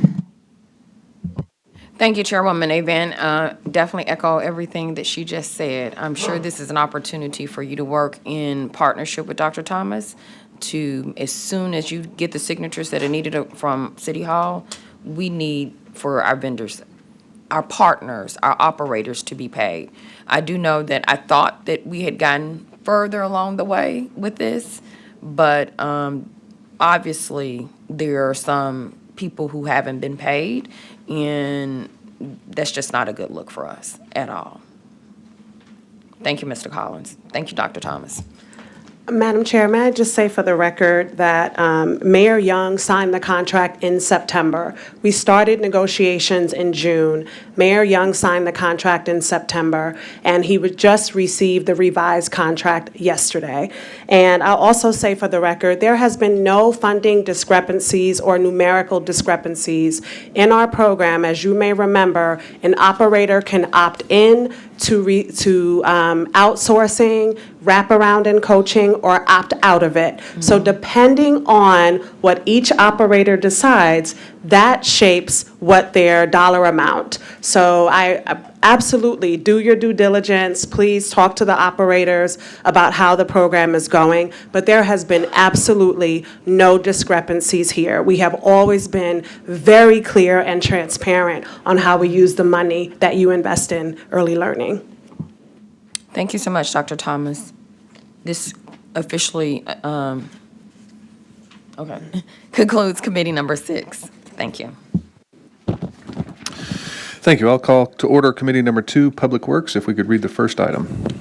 Item 1 is a resolution to accept the public improvements and to release the subdivision performance bond, official check dated February 25th, 2025, that secured the improvements to VIP storage at 9140 Cordova Park Road, ASPR 2023-79, sponsored by Chairwoman Shante K. Avant and Commissioner David C. Bradford, Jr.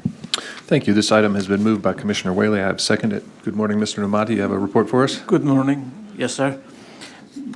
My name is Ahmad Namati, Senior Engineer with Shelby County Roads and Bridges and Engineering.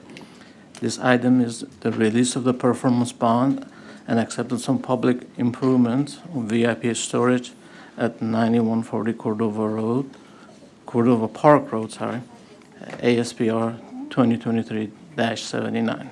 The public improvement for this development included sidewalks and curb ramp compliant with the American with a Disability Act.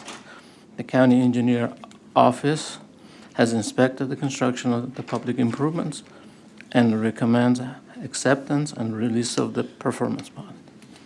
Administration recommends approval. Thank you. Thank you, Mr. Namati. I do not see any commissioners in the queue, so let's take this item to a vote.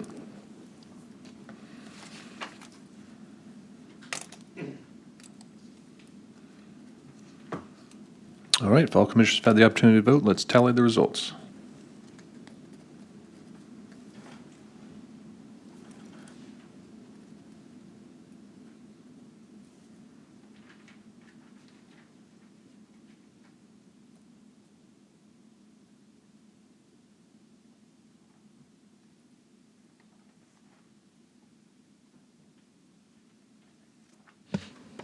We have aye votes from Commissioner Whaley, Caswell, Shala, Vice Chair Bradford, Chairwoman Avant. We have 5 aye votes. Thank you. That item will go down with a favorable recommendation. Let's read item number 2.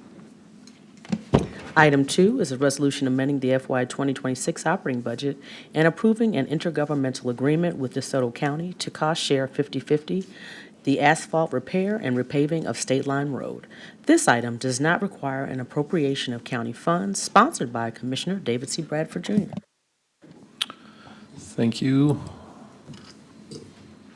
I have moved the item. Looking for a second. Second by Commissioner Whaley. Good morning. Good morning. My name is Jim Crook. I'm a project engineer for Roads and Bridges. And item 2 and 3 are companion items for this project, so If it's all right, I'd like to comment on 2 and 3. That's fine. Do you want to read? Yes. Okay. You can vote on something, so it will be before us for him to.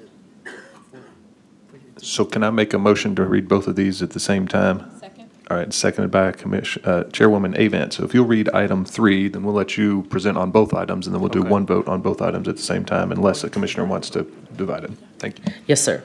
Item 3 is a resolution amending the FY 2026 operating budget and approving a contract with Standard Construction Company, Inc. to commence upon execution and continue for 120 days in the amount of $6,253,251.20 for state aid asphalt resurfacing, $321,060.92 for engineering inspection and testing costs for a total amount of $6,574,312.12, and approving grant agreements with the Tennessee Department of Transportation.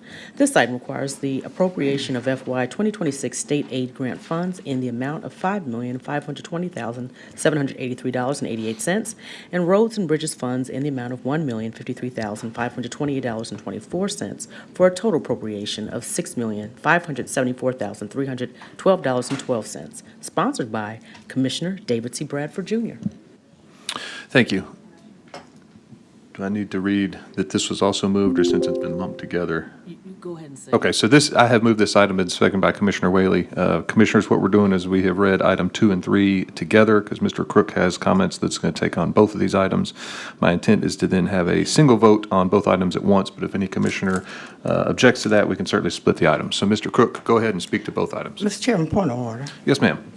To the attorney, looking at item number 2, I'm not sure, but is that a general government item?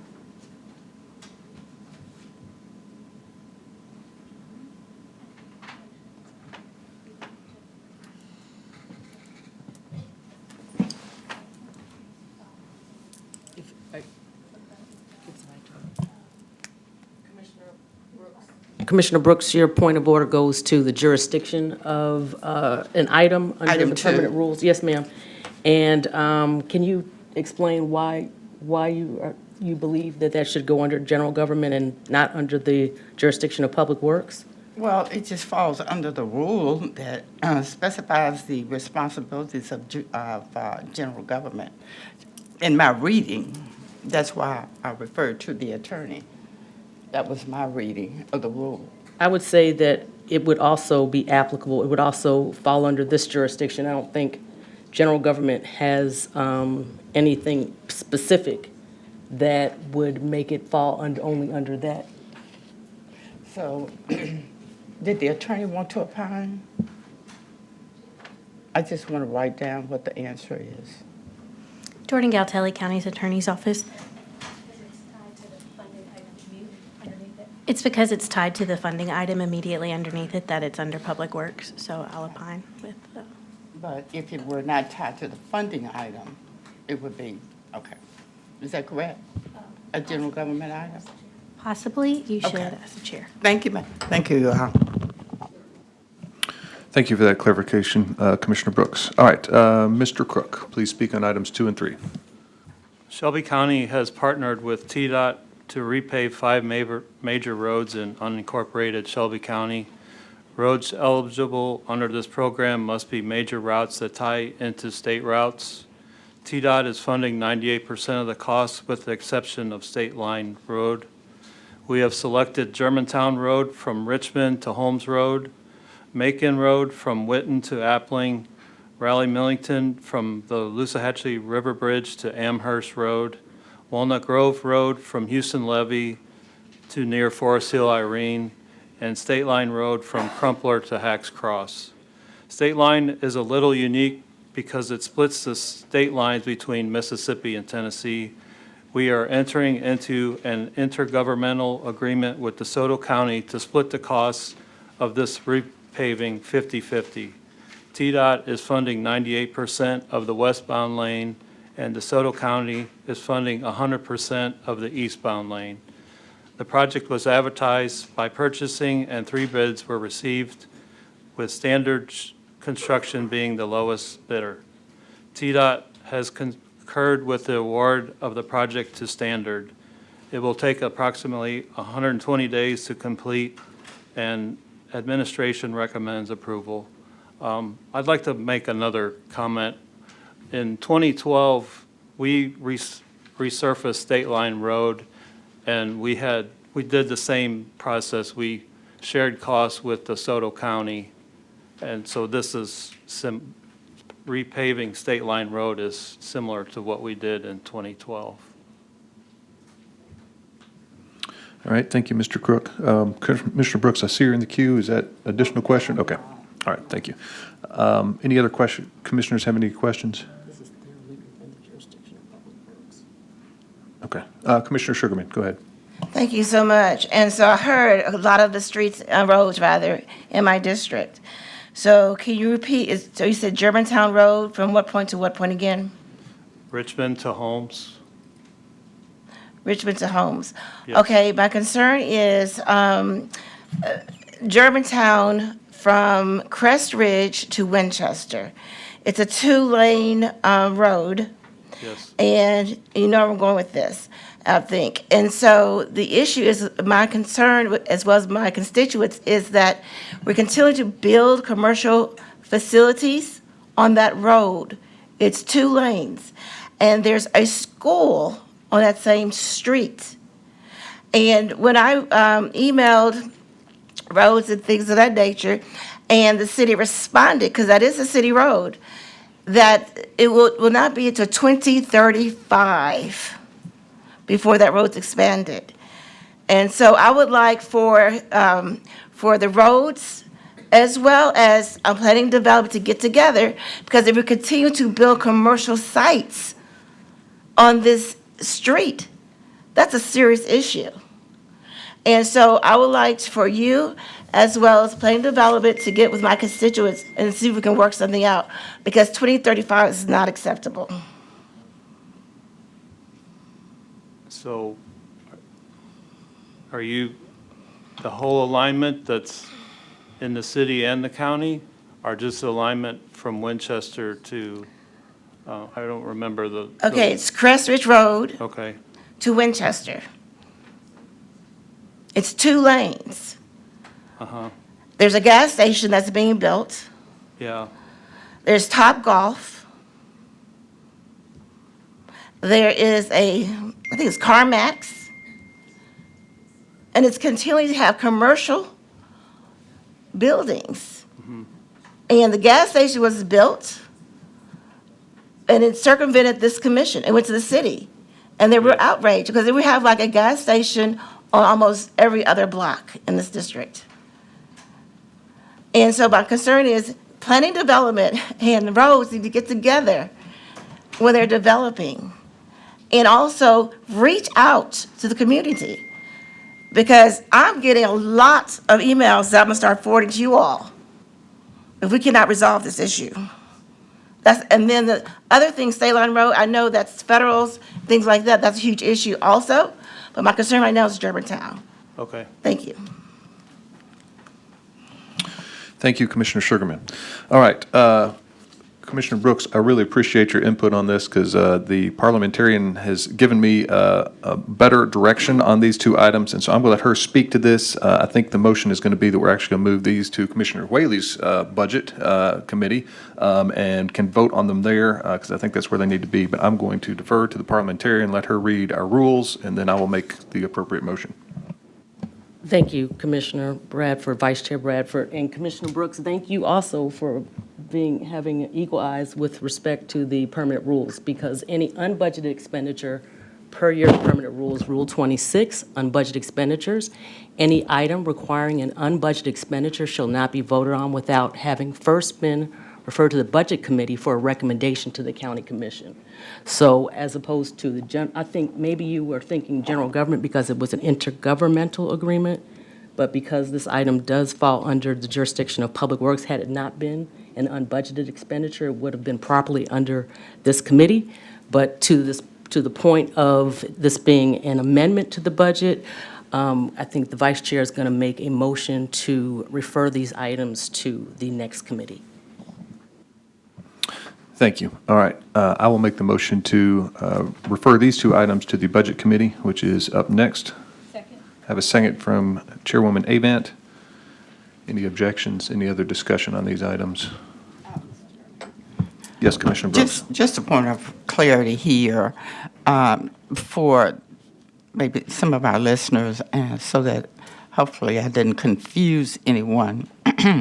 According to my reading of the rule, it says that general government typically refers to the administrative, legislative, and fiscal operations that manage county functions, including this board itself, the mayor's office, finance, human resources, et cetera, et cetera. Well, county court clerk, assessor, and all of those items. So under general government, it also includes legislative, executive, administrative offices, elected officials, and it has oversight of administrative operations, policy, and compliance. So that was my reading of the rule. All right, thank you, Commissioner Brooks. Have dual jurisdiction sometimes. The parliamentarian says sometimes there is dual jurisdiction, so we've made the motion. I haven't heard an objection to move these two items to the Budget Committee. So Commissioner Whaley, I will let you take that up here shortly. We do have an executive session coming up, but I'm going to try and get item number 4 read into the record and hopefully disposed of before we go back. So if we could read item number 4, and that can wrap up Public Works.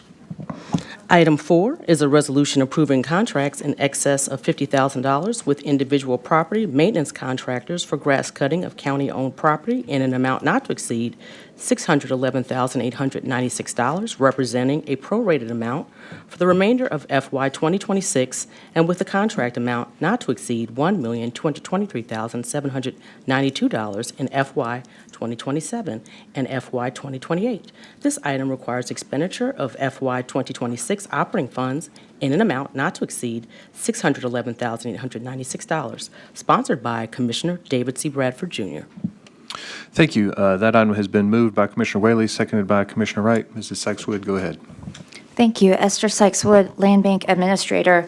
We have before us the RFP for grass cutting of all of our delinquent tax properties in the Shelby County Land Bank.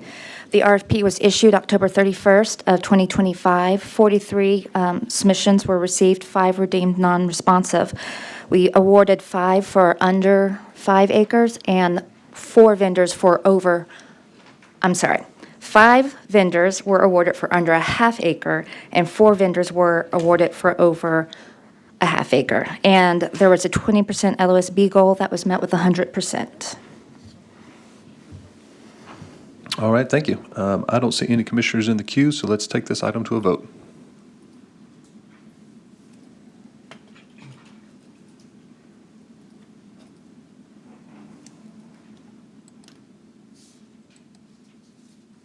All right, if all commissioners have had the opportunity to vote, let's tally the results.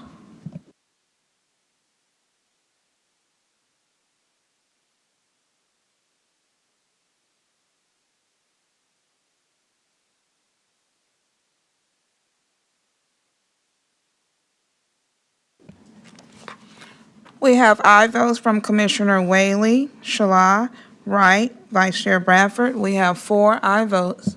Thank you. That item will go down with a favorable recommendation, and this concludes the Public Works Committee. All right, we'll see how much we can get through before we have to break. I'll call to order Committee Number 1, Budget and Finance, if we can read item number 1.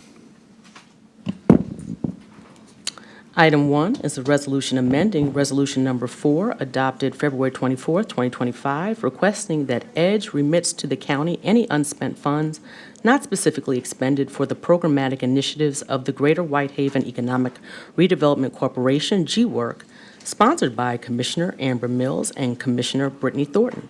This item was deferred in March 4th, 2026 committee meeting. Okay, if we can get a mover and seconder.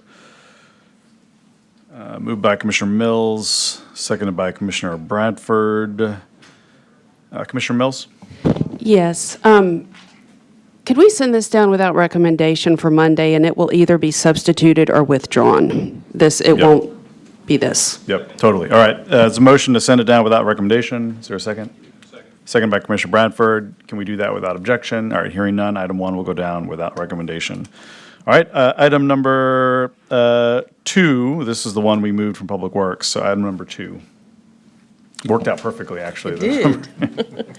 Item 2 is a resolution amending the FY 2026 operating budget and approving an intergovernmental agreement with DeSoto County to cost share 50/50 the asphalt repair and repaving of State Line Road. This item does not require an appropriation of county funds, sponsored by Commissioner David C. Bradford Jr. All right, item 2 moved by Commissioner Bradford, seconded by Chairwoman Avant. We're still talking about 2 and 3 here. Is that right? Okay, all right, you have the floor. Let me read in 3 Go ahead as and read well. 3, yep. Yes, sir. Thanks, yep. And item 3 is a resolution amending the FY 2026 operating budget and approving a contract with Standard Construction Company, Inc. to commence upon execution and continue for 120 days in the amount of $6,253,251.20 for state aid asphalt resurfacing, $321,060.92 for engineering inspection and testing costs, for a total amount of $6,574,312.12, and approving grant agreements with the Tennessee Department of Transportation. This item requires the appropriation of FY 2026 state aid grant funds in the amount of $5,520,783.88 and roads and bridges funds in the amount of $1,053,528.24 for a total appropriation of $6,554,312.12, sponsored by Commissioner David C. Bradford Jr. Okay, thank you. Moved by Commissioner Bradford and Chairwoman Avant. Do you want to just give a brief overview? Because I know you've already introduced these items, and I want to make sure we go to the queue to answer the questions on the items that we have before us. My name's Jim Crook. I'm project engineer for Roads and Bridges. State Line, we're going to repave from Crumpler to Hacks Cross. State Line is a unique situation because it splits state lines between Mississippi and Tennessee. We are entering into an intergovernmental agreement with DeSoto County to split the costs of this repaving 50/50. TDOT is funding 98% of the westbound lane, and DeSoto County is funding 100% of the eastbound lane. And administration recommends approval. Okay, great. All right, Commissioner Sugarman. Thank you, Chair. I'm back. So a question about State Line Road. I know you mentioned this before. Are there any studies or anything like about expanding that road? Because I'm hearing a lot of complaints about that particular road. You mean as far widening? Yes, widening. As of right now, we don't have any plans in the future to widen State Line. Okay, and what would that process look like? If, for example, a constituent said we'd like to have this road widened, where would we begin? To have the conversation, to look at a study or something like that if it's needed? We'd have to go, well, we could get federal funding and go through the MPO, but I can get back with you on the required steps. Okay, I appreciate that. Thank you. All right, you're welcome. All right, thank you, Commissioner Sugarman. Seeing no one else on the screen, Madam Clerk, can you prepare the screen to vote on items 2 and 3?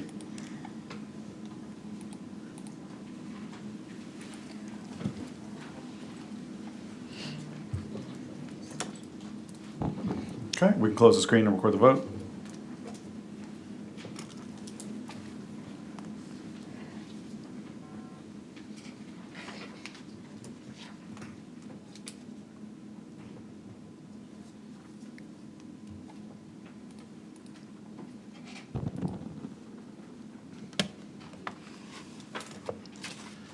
We have aye votes from Commissioner Whaley, Sugarman, Mills, Wright, Brooks, Vice Chair Bradford, Chairwoman Avant. We have 7 aye votes. All right, items 2 and 3 will go down with a favorable recommendation. This concludes Budget and Finance, and I believe. Yes, if we yep. could, Commissioners, we're not going to move into executive session. I'm sorry. We are moving into executive session.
All right, we are now going to come back into session, and let's start committee number 3, hospitals and health.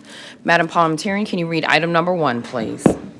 Item 1 is a resolution to amend and increase the FY 2026 General Fund operating budget for the Shelby County Health Department West Tennessee Regional Forensic Center for the purpose of increasing the service provider contract with the University of Tennessee Health Science Center in the amount of $6,065,000 for a total contract amount not to exceed $10,027,115, beginning July 1, 2025 through June 30, 2026.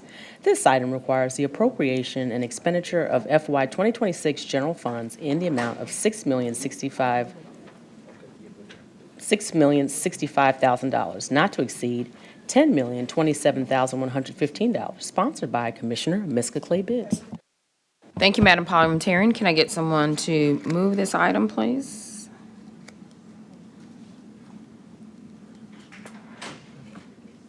Only have Commissioner Wright?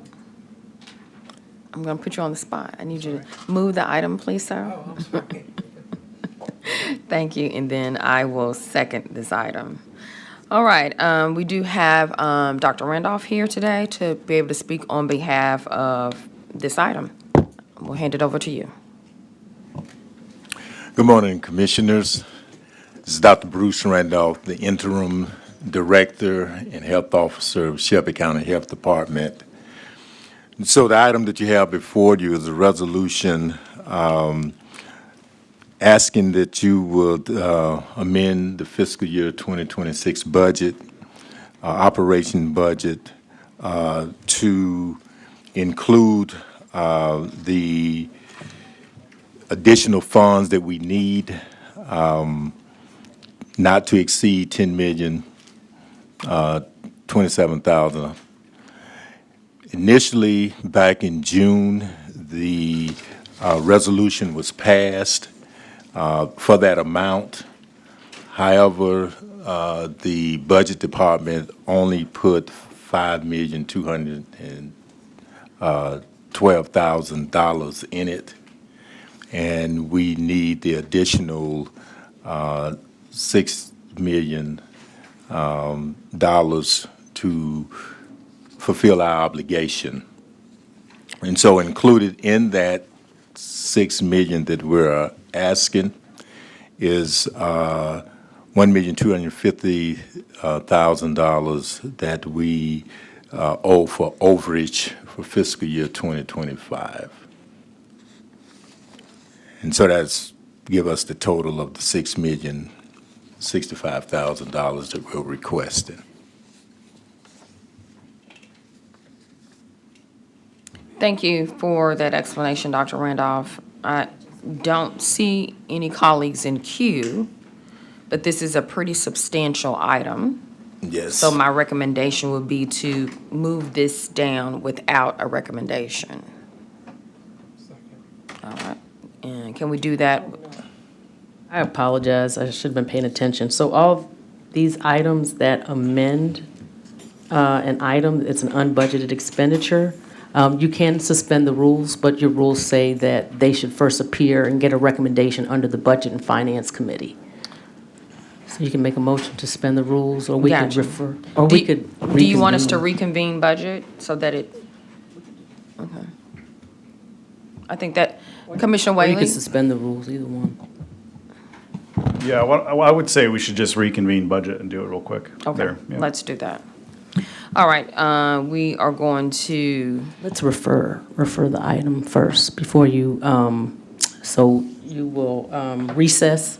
First, we will make a motion to refer this item to the Budget and Finance Committee, and then recess this and reconvene. okay, quick question, Madam Parliamentarian, is because I haven't looked at number 2, does number 2 fall in that same line as well? No, ma'am, it's only items for unbudgeted expenditures. So when we Gotcha. see a motion to amend, yes, Okay, ma'am, item gotcha. to amend. All right, so make the motion to refer this item to Budget and Finance. All right, that's a second by Commissioner Wright. Can we accept that without objection? So moved. So we'll take a moment to recess hospitals and health to go back to Budget and Finance. Okay, all right, I'm going to call back to order Committee Number 1, Budget and Finance. This, I guess, can we call it item 4 then? Okay, so we'll call this up as item number 4.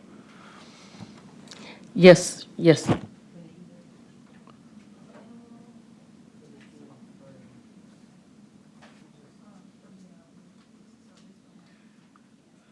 We need a moment to Okay. move it in the system, yes, sir.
All right, so this is going to be add-on item number 4 in Budget and Finance. Let's read the item again, I think. Yes, sir. Item 4 is an add-on item. Item 4 is a resolution to amend and increase the FY 2026 general fund operating budget for the Shelby County Health Department West Tennessee Regional Forensic Center for the purpose of increasing the service provider contract with the University of Tennessee Health Science Center in the amount of $6,065,000 for a total contract amount not to exceed $10,027,115 beginning July 1, 2025 through June 30, 2026. This item requires the appropriation and expenditure of FY 2026 general funds in the amount of $6,065,000, not to exceed $10,027,115, sponsored by Commissioner Miska Clay Bibbs. Okay, this item is moved by Commissioner Wright, and I've seconded the item. Director Randall? We've got the item up again now. Did you want to speak to it? Are we good? Do we think we're good? We're good. Okay, all right, Commissioner Wright. Thank you, Mr. Chair. I do have a question, Dr. Randolph, if you don't mind. So this is, as Commissioner Claybibbs mentioned, it is a fairly sizable amount. So what we're doing here, as I understand, top level, we are amending the budget up so that we can amend the contract up. And this is specific to the West Tennessee Regional Forensic Center. And that deals with like the coroner's office and those, is that right? Dr. Bruce Randolph, Interim Director, Shelby County Health Department. Yes, that's correct. This is to cover the services rendered by West Tennessee Forensic Center, including the medical examiner and the pathologist and what have you. Now, it's my understanding is that actually the total amount has been approved and adopted, but the problem was it wasn't included totally in the budget. So you're saying the contract was approved, but the budget wasn't enough sufficient Right. to cover it? Yes. Can finance explain how that happens? Sure. Good morning, Audrey Tipton, Director of Finance and Administration. You may recall when we did present the proposed budget, it was the additional amount was one of the modifications that was in the FY '26 proposed budget.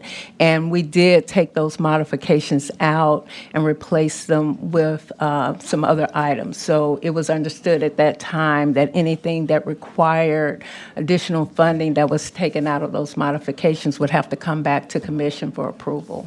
And this is one of them. One of those lines was for the rest of the contract for the Forensic Center. So I guess I would just say, maybe not as a question, but as a statement, that perhaps we could reallocate some of the other items that got added to the budget that we're not using, other than just pulling from general fund, or am I out of line with that?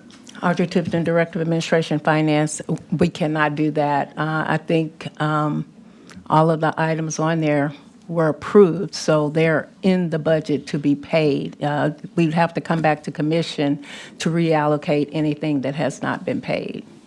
I guess what I'm trying to say, Chief, is that we had included in the budget some commissioner-driven items that I don't think have gone out the door yet, but that perhaps could get reallocated to this project so that we're not pulling additional dollars from the general fund.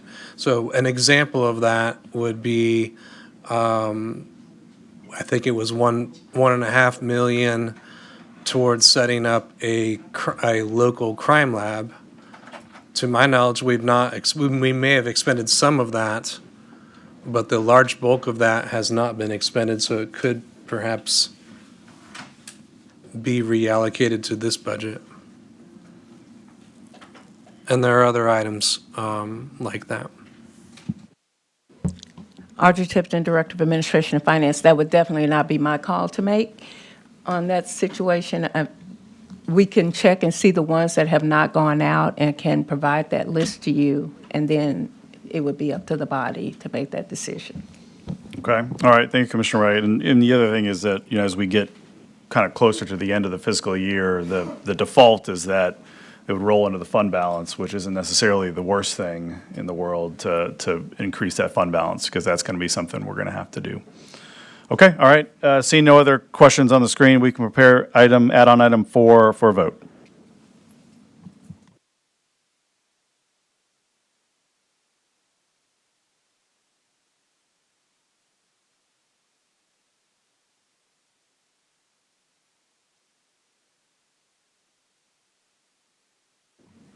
All right, we can close the screen and record the vote.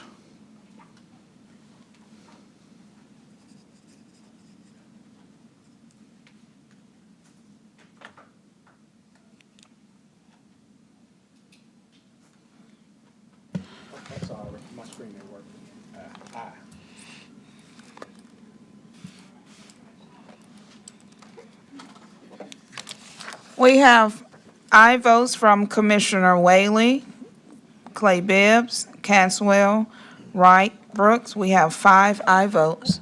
All right, add-on item number 4 will go down with a favorable recommendation. This will include budget and finance. Commissioner Clay Bibbs, hand it back to you. Thank you so much, Commissioner Wiley. We now will go to item number 2, and thank you to just the listening public as well as our audience. It was important, I think, although we could have suspended the rules, the reality of it is, I think it is important for us to follow the protocol of budget items being in Budget Committee as we move forward, as we prepare for this next budget cycle. All right, item number 2, Madam Parliamentarian. Yes, ma'am. Item 2 is a resolution to approve a cooperative piggyback purchase agreement with Morris and Dixon Co. LLC for pharmaceutical products and related services for Shelby County government utilizing the State of Tennessee Department of General Services contract for pharmacy price discounts through the Minnesota Multi-State Contracting Alliance for Pharmacy Infuse in an amount not to exceed $199,979.14, beginning upon execution until June 30th, 2026, with an option to renew for 2 additional years beginning July 1st through June 30th. This item requires the expenditure of FY 2026 general funds in a total amount not to exceed $199,979.14, sponsored by Commissioner Miska Clay Bibbs. Thank you, Madam Parliamentarian. This item was moved by Commissioner Wright, and I will second this item. Dr. Randolph, I will hand it over to you for an explanation. Dr. Bruce Randolph, Interim Director and Health Officer, Shelby County Health Department. And so the item that you have before you is a request for approval of the $199,979.14. What this is actually a piggyback. We want to piggyback on the purchase agreement that the state of Tennessee has with Morris and Dixon that will enable us to purchase pharmaceuticals at a discount rate. And so it will help us save a significant amount of money by picking back on this agreement and utilizing the MCAP, or what is the Minnesota Multi-State Contracting Alliance for Pharmacy, which is a voluntary group purchasing organization that the state uses and contracts with, and so we're piggybacking on that. Thank you, Dr. Randolph. I don't see any commissioners in queue regarding any questions for this item. So, Madam Clerk, can you please prepare our screens for voting?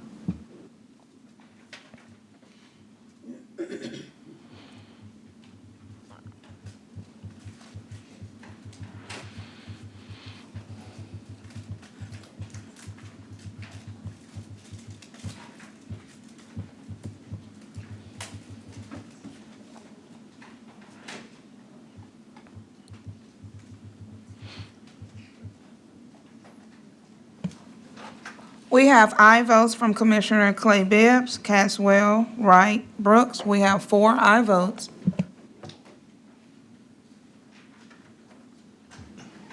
All right, this item goes down with a favorable recommendation. Madam Parliamentarian, can you read item number 3, please?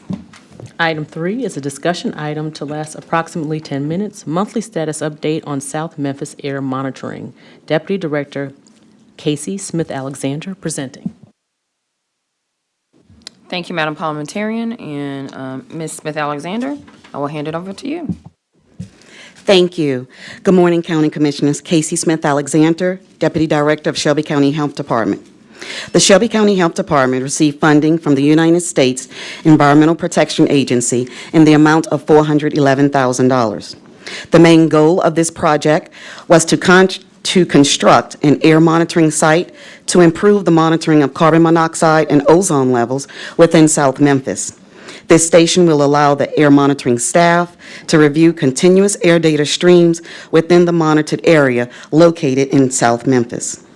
As of 3/23/2026, we have spent $304,801 with a remainder of $106,199.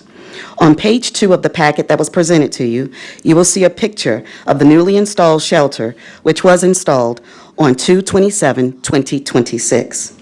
The next steps to continue this project consist of code enforcement inspections for mechanical and HVAC system, MLGW connecting meter box by the 1st of next week, network installation, alarm system installation, and installation and collaboration of monitoring and equipment. At this time, I welcome any questions or concerns any of you may have.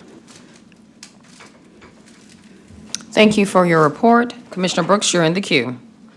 Thank you. Good morning. So I'm glad we have this. Great. I see where it's mentioning boundaries, 38109. Well, it doesn't say boundaries, but monitoring, representing zip codes 06 and 09. Can you tell me, in terms of mileage, what that means? Give me something I can see. 09 and 06 is really big. So are we saying that it covers the entirety of 09 and the entirety of 06? Casey Smith-Alexander, Deputy Director, Shelby County Health Department. If you would turn to page 3 of the packet that was handed to you, you will see the rings that represent how it will be monitored. 38109 and 106, we're looking at a 1.5-mile radius that will actually be monitored. And then if we extend it out to 5.5, you see the other zip codes that will be included in that monitoring process. Please keep in mind that, as you know, as far as air movement goes, that it will be in and out, but that will be the majority of the areas that will be impacted by the air monitoring. 1.5 miles, correct, within 38109 and 106. Each 1.5? Yes. 1.5 each? Yes, ma'am. Okay.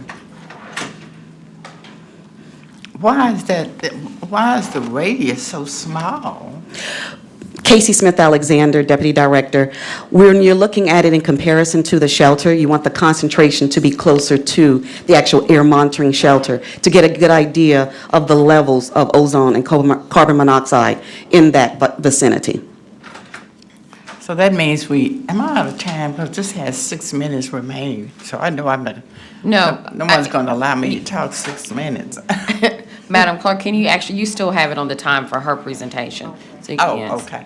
So that means if it's 1.5 miles, and I don't know a lot about this, probably 0, but maybe we need more air monitoring stations, you think? Casey Smith Alexander, Deputy Director.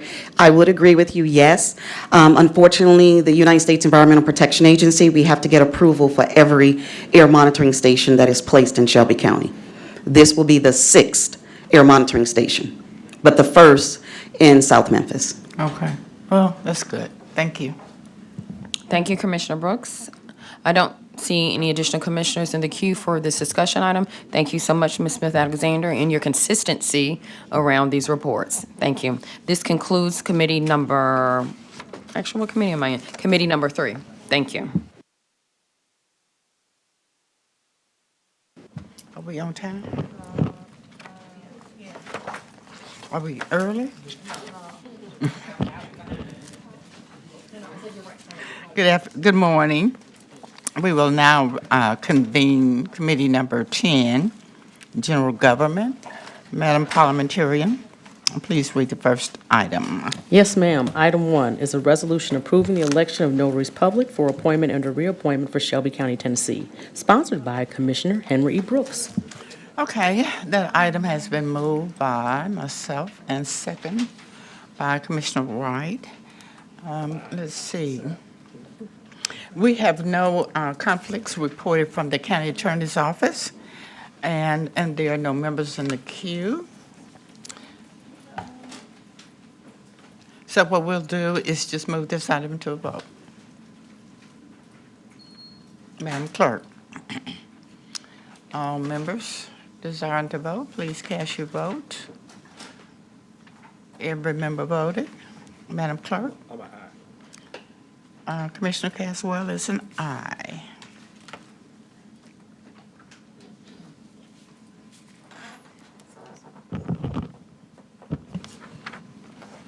We have aye votes from Commissioner Whaley, Clay Bibbs, Caswell, Wright, Brooks. We have 5 aye votes.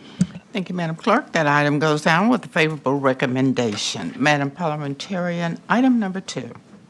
Item 2 is a resolution to amend the Board of County Commissioners Permanent Rules of Order, PRO Rule 12, to institute censure procedures in the event a commissioner's conduct is determined to be disruptive, and to amend Rule 4 to allow the chair of the Board of County Commissioners to remove members of the public in the event the conduct is determined by the chair to be disruptive, sponsored by Commissioner Mikkel Lowry. All right. Do we have a mover on this? Let the horse close the gate after the horse is out the barn.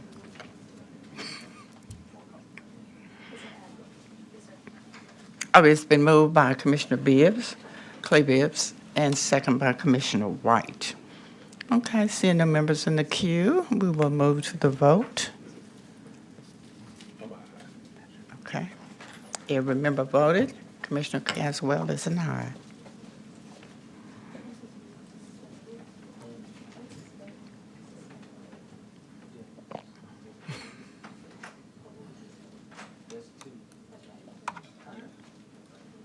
Madam Clerk? We have aye votes from Commissioner Whaley, Clay Bibbs, Caswell, Wright, Brooks. We have 5 aye votes. Thank you, Madam Clerk. That item goes down with a favorable recommendation. We will now convene. Oh, I'm sorry. We have 2 add-ons.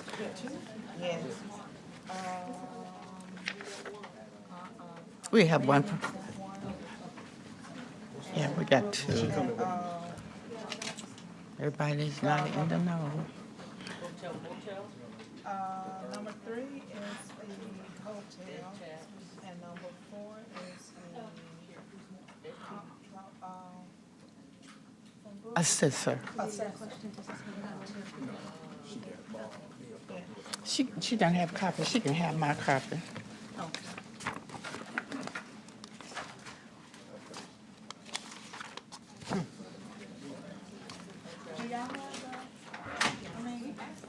You don't have four. Minnie, can you make copies of it?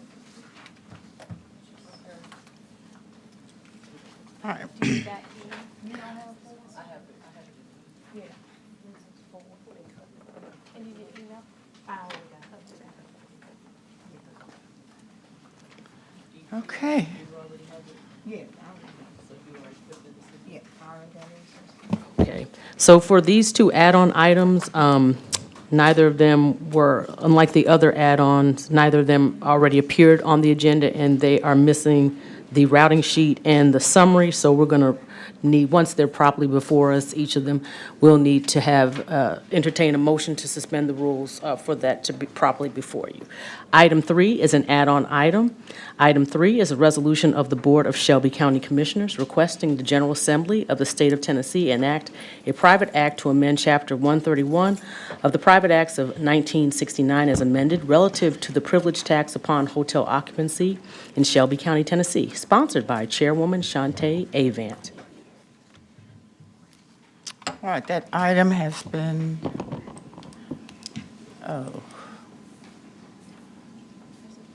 it's been moved by myself and seconded by Chairwoman Avant. No, we do not. 3, the general assembly. In the system. Now it's in the system. That's right. Okay. And hold on. There you go. Okay. You gotta suspend the rules. All right, thank you, Madam Clerk. We'll entertain a motion to suspend the rules. Can we? Okay, there you go. It's been moved and properly second. Excuse me? Okay, we did. We'll do it again. It's been moved by the Chair, Commissioner Brooks, and second by Chairwoman Avant. For suspended. Oh, I'm sorry, the suspension. There was a motion by Chairwoman Avant to suspend the rules, and there was a second that. I second it. Can we do that without objection? So move. We do have presenters. I'll recognize Chief Collins. Thank you, Madam Chair. Harold Collins, Chief Administrative Officer, and Marlene Iverson, the County Attorney. While doing some due diligence among getting ready for some new action regarding the hotel motel tax, we uncovered some needed changes that need to come before you before we go before the state legislator. And so we're asking that this body approve these changes so that we can then go pursue those changes in Nashville. And so we ask for approval of these. Thank you. Okay, we do have a member in the queue, Commissioner Sugarman. Thank you, Madam Chair. I make a motion to be added as a sponsor. All right, it's been moved by Commissioner Sugarman and second by Chairwoman Avant. Can we do that to be added as a sponsor? Can we do that without objection? So moved. Okay, seeing no other members in the queue. Attorney Iverson, did you have some comments? Marlene Iverson, I have no comments, thank you. Okay. Seeing no other members in the queue, we'll move to the vote. Madam Clerk.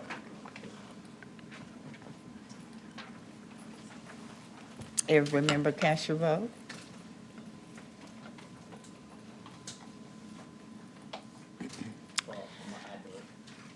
Commissioner Caswell is an aye vote.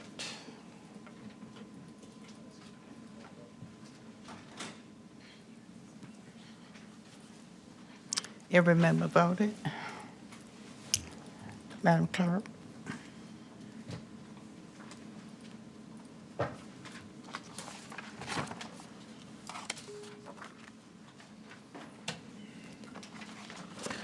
We have aye votes from Commissioner Whaley, Clay Bibbs, Caswell, Sugarman, Wright, Brooks, Chairwoman Avon. We have 7 aye votes.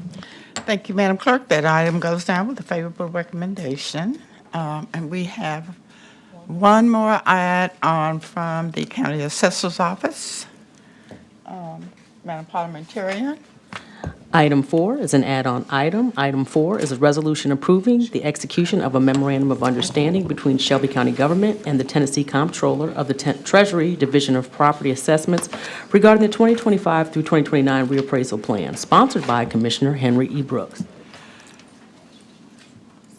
All right, thank you, Madam Parliamentarian. That item has been moved by Commissioner Sugarman and seconded by myself. And we are getting we need to suspend the rules for this add-on. So moved. It's been moved and properly second. Chairwoman Avent moved it. It was seconded by Commissioner Sugarman. Can we do that without objections? So moved. Chief Bailey, you recognize copies are coming. For the record, Jay Bailey, Chief Administrative Officer for Shelby County Assessor of Property. This item has no fiscal note whatsoever, no fiscal or budgetary impact whatsoever. Back in August, I believe it was, the commission on a late-night session approved the 2029 reappraisal plan. We get those plans approved 4 years in advance. Normally, I've been through 3 reappraisals in my career. Normally, the memorandum of understanding doesn't go through the commission, but there was some changes this time because the county attorney's office, after reading it, opined that the commission should approve it because there's language in there that says if the assessor or the county doesn't carry out their reappraisal, you know, it's the responsibility of the legislative body and the assessor to handle it. The reason that language is there, just for the record, is that there are 11 counties out of 95 counties in Tennessee that do their own reappraisal. The state does nothing but check our accuracy. They don't fund it. They put nothing into it. We are one of those 11 counties, and so the county attorney's office felt that prior to the mayor executing the MOU that this legislative body should pass it, and that's why we're here. You've already passed the reappraisal plan. Chief Bailey, is there a special reason other than population that the state would carve out the large counties? Well, yes, they don't have the staff to handle a county with 365,000 parcels. They don't do Davidson County. They don't do Shelby County. The 84 counties where the state does the work for them are called impact counties. Mm-hmm. And so the state legislature funds that activity along with that county. Mm-hmm. It would be virtually impossible for the state to handle Shelby County with the staff that they have, in my opinion. Financially. Financially, and I mean, they'd have to create a whole new department. Mm-hmm. I mean, Okay. we have almost 160 employees, Yeah. and it's tough for us, so. Okay. Yeah. All right, well, seeing no other members in the queue, we will move to the question. Madam Clerk? Every member voted. Please cast your vote.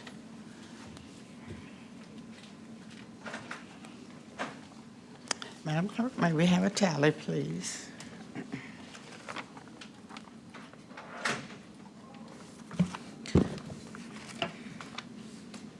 We have aye votes from Commissioner Whaley, Sugarman, Wright, Brooks, Chairwoman Avon. We have 5 aye votes. I thank you. Thank you. And this item will go down with a favorable recommendation. All right, so that concludes general government, and we will now convene committee number 11, Core City Neighborhoods and Housing. I think I saw Ms. Sykes-Wood. Yes, I did.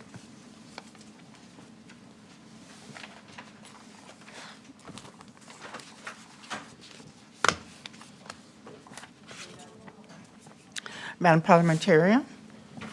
Yes, ma'am. Item 1 is a resolution approving the sale of 35 county-owned delinquent tax parcels acquired by Shelby County from various Shelby County tax sales to identified purchasers at various prices, collectively totaling $185,015 pursuant to Tennessee Code Annotated Section 67-5-2507, and authorizing the Shelby County Mayor to execute reclaimed deeds, sponsored by Commissioner Henry E. Brooks. All right, I will move this item, and Commissioner Sugarman seconded. So we have it properly before us. Ms. Sykes-Wood, you're recognized. Thank you. Esther Sykes-Wood, Land Bank Administrator.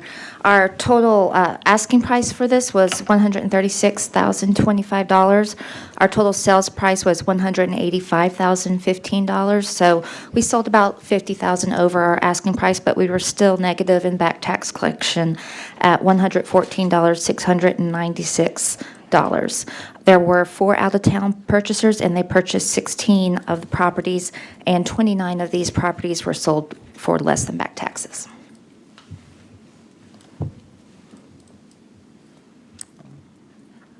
Okay. See no members in the queue, but I do want to, I know this is not before us, but you have a non-conveyance workshop coming up. Well, I guess we need to move on this first. See no members in the queue, let's take this item to a vote. Madam Clerk? Every member cast your vote? Commissioner Caswell is voting. Yes. He's working now. Yeah,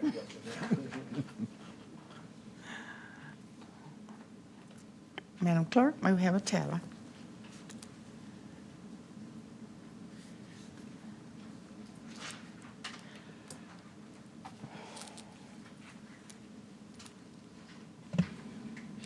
We have aye votes from Commissioner Whaley, Caswell, Sugarman, Wright, Brooks. We have 5 aye votes. Thank you, Madam Clerk. This item goes down with a favorable recommendation. And I do want to ask Ms. Sykes-Wood to just say a couple of things for the public about your non-conveyance workshop that's coming up. I've tried to put it on on social media. Of course, I don't know how to do it, but I did something. Esther Sykes-Wood, Land Bank Administrator. Thank you so much for that, Commissioner Brooks. Yes, we are having our first ever nominal consideration conveyance workshop. This is a part of our new program we're launching. As we know that we've shut down the, quote, donations to nonprofits for about a year after the law was changed. We've reconfigured everything. We've done some research on previous donations, where we went wrong, where we went right. So this is a workshop that is mandatory for any nonprofit to attend. We will review the NCC conveyance procedure. We will also have presenters on fair housing, which you will get to hear from after me, and affordable housing. So to try and help ensure that the individuals that reach out for our nominal consideration conveyances are well informed. And that will be April 17th, and you can visit the Land Bank website to register. That's landbank.shelbycountytn.gov. Okay, so for those in the community who are not listening, are you all doing PSAs? Because this is really important. This is going to, this entire process is changing. So a lot of individuals who are accustomed to or looking forward to getting properties, lots from the land bank may not be able to, or will be presented or presented with new rules. So we need to have flyers and PSAs and all the other social media stuff to get the word out. Yes, ma'am. Esther Sykes-Wood, Land Bank Administrator. Thus far, no PSAs, but we have been hitting social media and the website, and any speaking events I go to, I've been making announcements as well, but we will certainly work on that some more. Thank you. Well, also, I think Planning and Development has a list of community organizations, neighborhood associations. Maybe somehow they may collect email addresses as well. Maybe you can get that list and send it out to them. Mm-hmm. Will do. Thank you. Okay, thank you. Commissioner Sugarman, you're in the queue. Thank you. I just want to, thank you, Chair. I just want to piggyback on what she stated. If you could send something to all the commissioners, because we're out in the communities a lot lately, And that would be helpful because we all have our own social media networks, et cetera, and that would be helpful. Thank you so much. All right, seeing no other members in the queue, we'll take this item to a vote. Madam Clerk?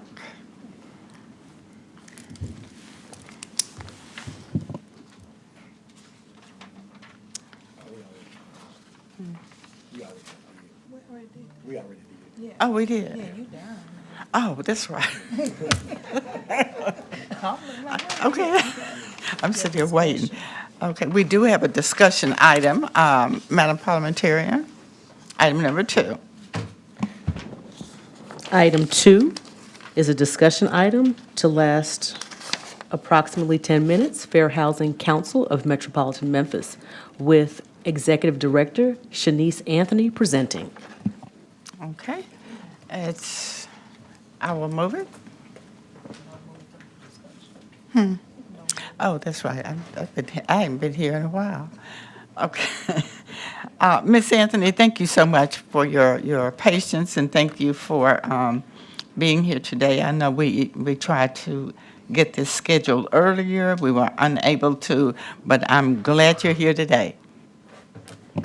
Thank you so much. Shanice Anthony, Executive Director, Fair Housing Council of Metropolitan Memphis. If you don't mind, Commissioners, I'll give a brief introduction as to who we are and what we do. So with the Fair Housing Council of Metropolitan Memphis is a private nonprofit fair housing organization established in Memphis, Tennessee, June 1st, 2024. We service the entire Memphis metropolitan area, which is 11 counties between Tennessee, Mississippi, and Arkansas. And we are located 3355 Poplar Avenue, Suite 112, in the greatest city on earth, Memphis, Tennessee. Since we have opened, we operate a testing program, a fair housing testing program. If you've ever heard of that, it's kind of like a secret shopper program in real estate. We send people out into the community and we gather data on real estate transactions that we conduct in the city, and we use it to further either investigations or to print reports like we've released recently. We also conduct education and outreach programs. We conduct trainings for individuals, for groups, or sometimes you'll see us on the news where we're providing information about fair housing through the news media. We also, when we present and we have trainings, we also have copious amounts of fair housing literature. Some of it is in front of you in those folders. Since we've opened June 1st, 2024, we have distributed roughly 185,000 pieces of fair housing literature throughout our service area, most of it contained within the city of Memphis. And we have released 2 reports. The first one is When Choice Isn't an Option. That one was released in August 2025, and the most recent one that we have released is Behind Closed Doors, which is a specific report and special report about the Memphis Housing Authority and our interaction with them and our clients' interaction with them. Do you all have any questions for me? Well, I would like to, let me just get in the queue here. If you would, I know we have this summary here in front of us, but could you just sort of highlight some of the flagrant findings of MHA? So one of the first things that the Fair Housing Council noticed, Shanice Anthony, Executive Director, Fair Housing Council of Metropolitan Memphis. One of the first things that we noticed was there was a complete lack of communication and transparency. One of the aspects and the ways we noticed that was, first, we had clients who called and told us they had attempted to call MHA or speak with MHA, to email MHA, to send MHA a letter, or to actually go into the offices to no avail. They were either blocked and removed from the actual front of the building. They were threatened and harassed, or they were yelled at. Essentially, we had one person who was yelled at to the point of tears. And so she came back outside and her son was in the car. So then we had to have a discussion about, please don't go in there and do what you do when you're protecting your mother. So then we've sent testers in to see how far they could get in to interact with the housing authority. We've gone through the internet processes to see if we could schedule an appointment with personnel from the Memphis Housing Authority. We've received no response. We also have a section in the actual report where we discuss me personally going into sit in the board meetings, and we haven't been able to access the board meetings at all. Even last month. Tomorrow morning is the next board meeting of the Memphis Housing Authority. They have made no attempt, since we have opened and talked to them, they have made no attempt to make these meetings open and available to the public, so people who are watching like they're watching now, they can sit and watch the Memphis Housing Authority's meetings. The Memphis Housing Authority governs roughly 10,000 households in Memphis. We've received roughly 150 calls before this report was printed. We've received probably 75 to 80 since then, and that doesn't account the online submissions or the emails that we've received. We also have seen a really large problem with people having their vouchers terminated with absolutely no notice and no grounds. So when we deal with MHA, the only paperwork that we receive is the paperwork that we actually submit to them. So if we send an email, if they respond, or when they respond 45 days later, that's the paperwork we've gotten. There was at one point where our staff was able to go into the building and they could actually request paperwork and the files for a client, but you could only see the files in the building. And that's what we've been told now. You could only see the files when you're in the building. But if we're working with the tenant and the housing provider, we need those files to do our work with the housing provider. So it's not just what's happening to the citizens of Memphis, it's happening to us too. And so we printed our report with all of the interactions to be able to show basically everyone who's watching, this is what's going on with the housing authority. Can you please help us fix it? And then also, we've also attempted to conduct education and outreach training, fair housing training with the Memphis Housing Authority in partnership so we can get to those 10,000 households. We asked for a meeting. We proposed dates for those trainings. It took 30 days to get a response to an email request that was a follow-up from an in-person meeting. 30 days.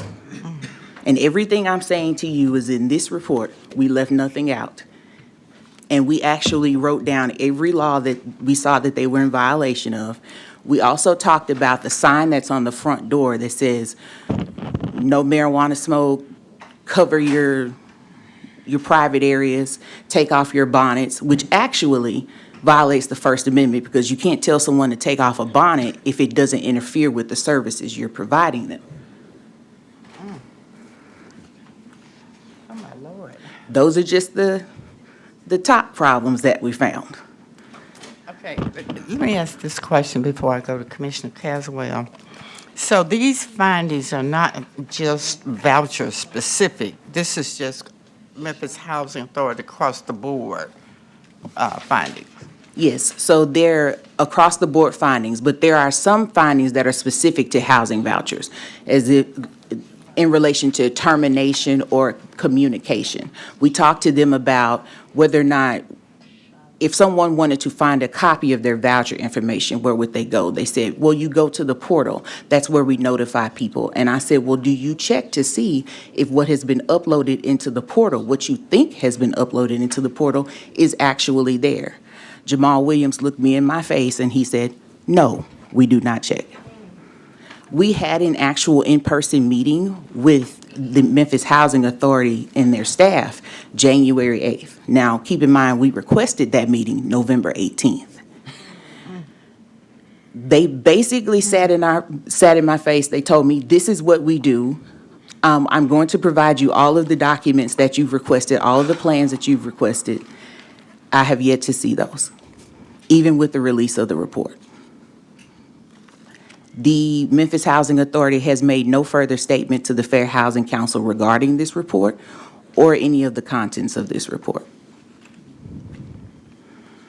Okay, Commissioner Caswell. Thank you, Madam Chair. This board, is it governed by HUD or federal government?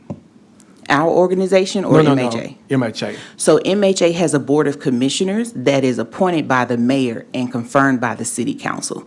The mayor and the city council have all received this report as well. I have received no response from any of them. So you haven't presented this before them? No, not yet. Okay. And then maybe even if you have to pull a card, because this is some concerning information. And I think about where the Secretary of House Hood came here a little bit ago with the president, people talking about how they have given give 9,000 affordable housing here and there. So I know that's coming under his department. The information like this would have been really valuable as we just went to D.C. with our lobbyists and talking with some of the legislators there, Congressman Corn's office, to let him know, like, this is a concern at this level. You know, I grew up in public housing, and I know it's a problem. Then I know things have shifted from there, but this is concerning information to know that people are being treated this way, and that body is not responding to the concerns of the people there. So I know, I would just say, you know, maybe on our body to be able to send something to secure that we have, you know, receiving this type of concerning information, especially in light of the fact that we talking about we in a county where we 30,000 houses short. We got many of our communities where people cannot, and I see your report showing minimum wage at the price it is. You almost got to be making $22 an hour to be able to afford these housing, but that we know that's not the case in many people's case. So they got to work 2 jobs and more just to get in that. So some have to resort to that type of behavior or mindset of those individuals because they can't afford to go nowhere else, right? The houses are out. But I know I have spoke, I think, to you all before in some passing, but I appreciate the work that you're doing. This is some very valuable work. It helps us as we think about how do we move this county forward and make those investments into affordable housing and other things we need to be looking at, but it need to be done in dignity. But so I'll make sure I reach out to colleagues at the city council and let them know that they need to really hear you on this, and that something need to be done to address it. So thank you. Ms. Anthony, you did say that they've received this report, right? Yes, ma'am. So I will say that the report was released as a special email and a special release of our monthly Fair Housing Monthly newsletter. All county commissioners, all city council members, all of our state representatives, Congressman Cohen, they're all on the list. So everyone should have received that email Wednesday, February 11th at 10:45 a.m. when we release the report. If you don't receive it, I can add you back to our list and make sure it's not going to your junk mail. We send it 30 days. So when we're on notice about something like this, we're talking federal dollars here. We're talking violation of federal law, Title VI, 1964 Civil Rights Act. We're talking violation of the state law, Public Chapter 502 that I passed. So this is serious. One more thing. When we talk about these vouchers, is it administrative malfeasance or is it the vendor malfeasance? What are we talking about? So what we're seeing is administrative malfeasance, right? Their due process in the Constitution requires notice and a hearing before you terminate or take someone's property. You can't just take someone's housing voucher and not tell them. We get calls from people who are trying to talk with MHA, and MHA says, oh, your voucher was terminated in 2021. It's 2025 when we're getting this phone call. There is no record. No record of a phone call, no record of a termination, no record of the grounds for a termination, and there is no knowledge of any inspection whatsoever. And lastly, before I go to Commissioner Sugarman, so and your report covers what years? Our report covers from June 1st, 2024 until February 1st, 2026. So can you imagine, Commissioner Sugarman? You're in the queue. No, I was hypothetically. Somebody turn there. Yeah. Thank you so much, Chair. And so we have no attorneys here, but, and to make Wright's point, is that we're here talking to each other. But having said that, I would like the attorneys to pine in as far as what can we do as a board, if anything, to support the city council or encourage the city council to do some actions. And, you know, we're number one, or we've been number one, rather, in evictions. We have 30,000 housing deficit, and I can go on and on and on. And my concern is, at the federal level, as far as the vouchers, the number of vouchers, I'm hearing that they may be cut. Is that correct? And if so, how would that impact Memphis and Shelby County? So there's always review of HUD money and how they're looking at vouchers. So I can't really tell you if that is actually the complete truth or if that has been solidified yet as a plan. But I will say it is incumbent upon MHA to ensure that they're administering HUD money correctly. Because if someone is going to look at cutting vouchers, one of the first things they're going to look at is whether the voucher program has been administered correctly. And if it has not, they're going to say, why would we send money? Why would we send federal dollars to this city when they can't manage their own money that we've already given them? And they have a huge check in the conference room that says 29 million some $100,000. That's a lot of money for someone to not have any processes and procedures, solidified processes and procedures over it. And oftentimes they'll tell us, this is the policy, this is the policy. But the policy has never been published. It is not on the website. We check their website daily. That website has not been updated since we released the report. Because they probably figured that they don't have to. But we're going to watch them every day like a hawk until they change whatever we told them to change. They got to change it. And we're not letting up. Okay, so the question then becomes, maybe we could talk directly to HUD and maybe try to figure out what we can do as a body as far as ensuring there's accountability, transparency, and oversight. Because I'm hearing that as a tone throughout government. And so again, as far as direction, I would like the county attorney to get with me in particular to discuss whether our options are, because, you know, for us as a body, there should be some things that we can do in our toolbox. And having said that, I have no clue, especially the attorney. Can you, did you hear what I was saying? No, ma'am. Okay. Yeah, okay, so can you all, so 'cause I have a question for the attorney. Is there anything that we can do as a body to make sure or to request, we can require that there be oversight, transparency, and accountability of MHA? Because eventually it's going to fall on us. When people are unhoused, it's going to fall on all of us. Jordan Galtelli, County Attorney's Office. We will get with you and work with you on that. Okay, thank you. Thank you. So if you'll get back to all of us, because these are our constituents in the city of Memphis with, you know, this 30,000 plus deficit. And then we have this issue with, MHA.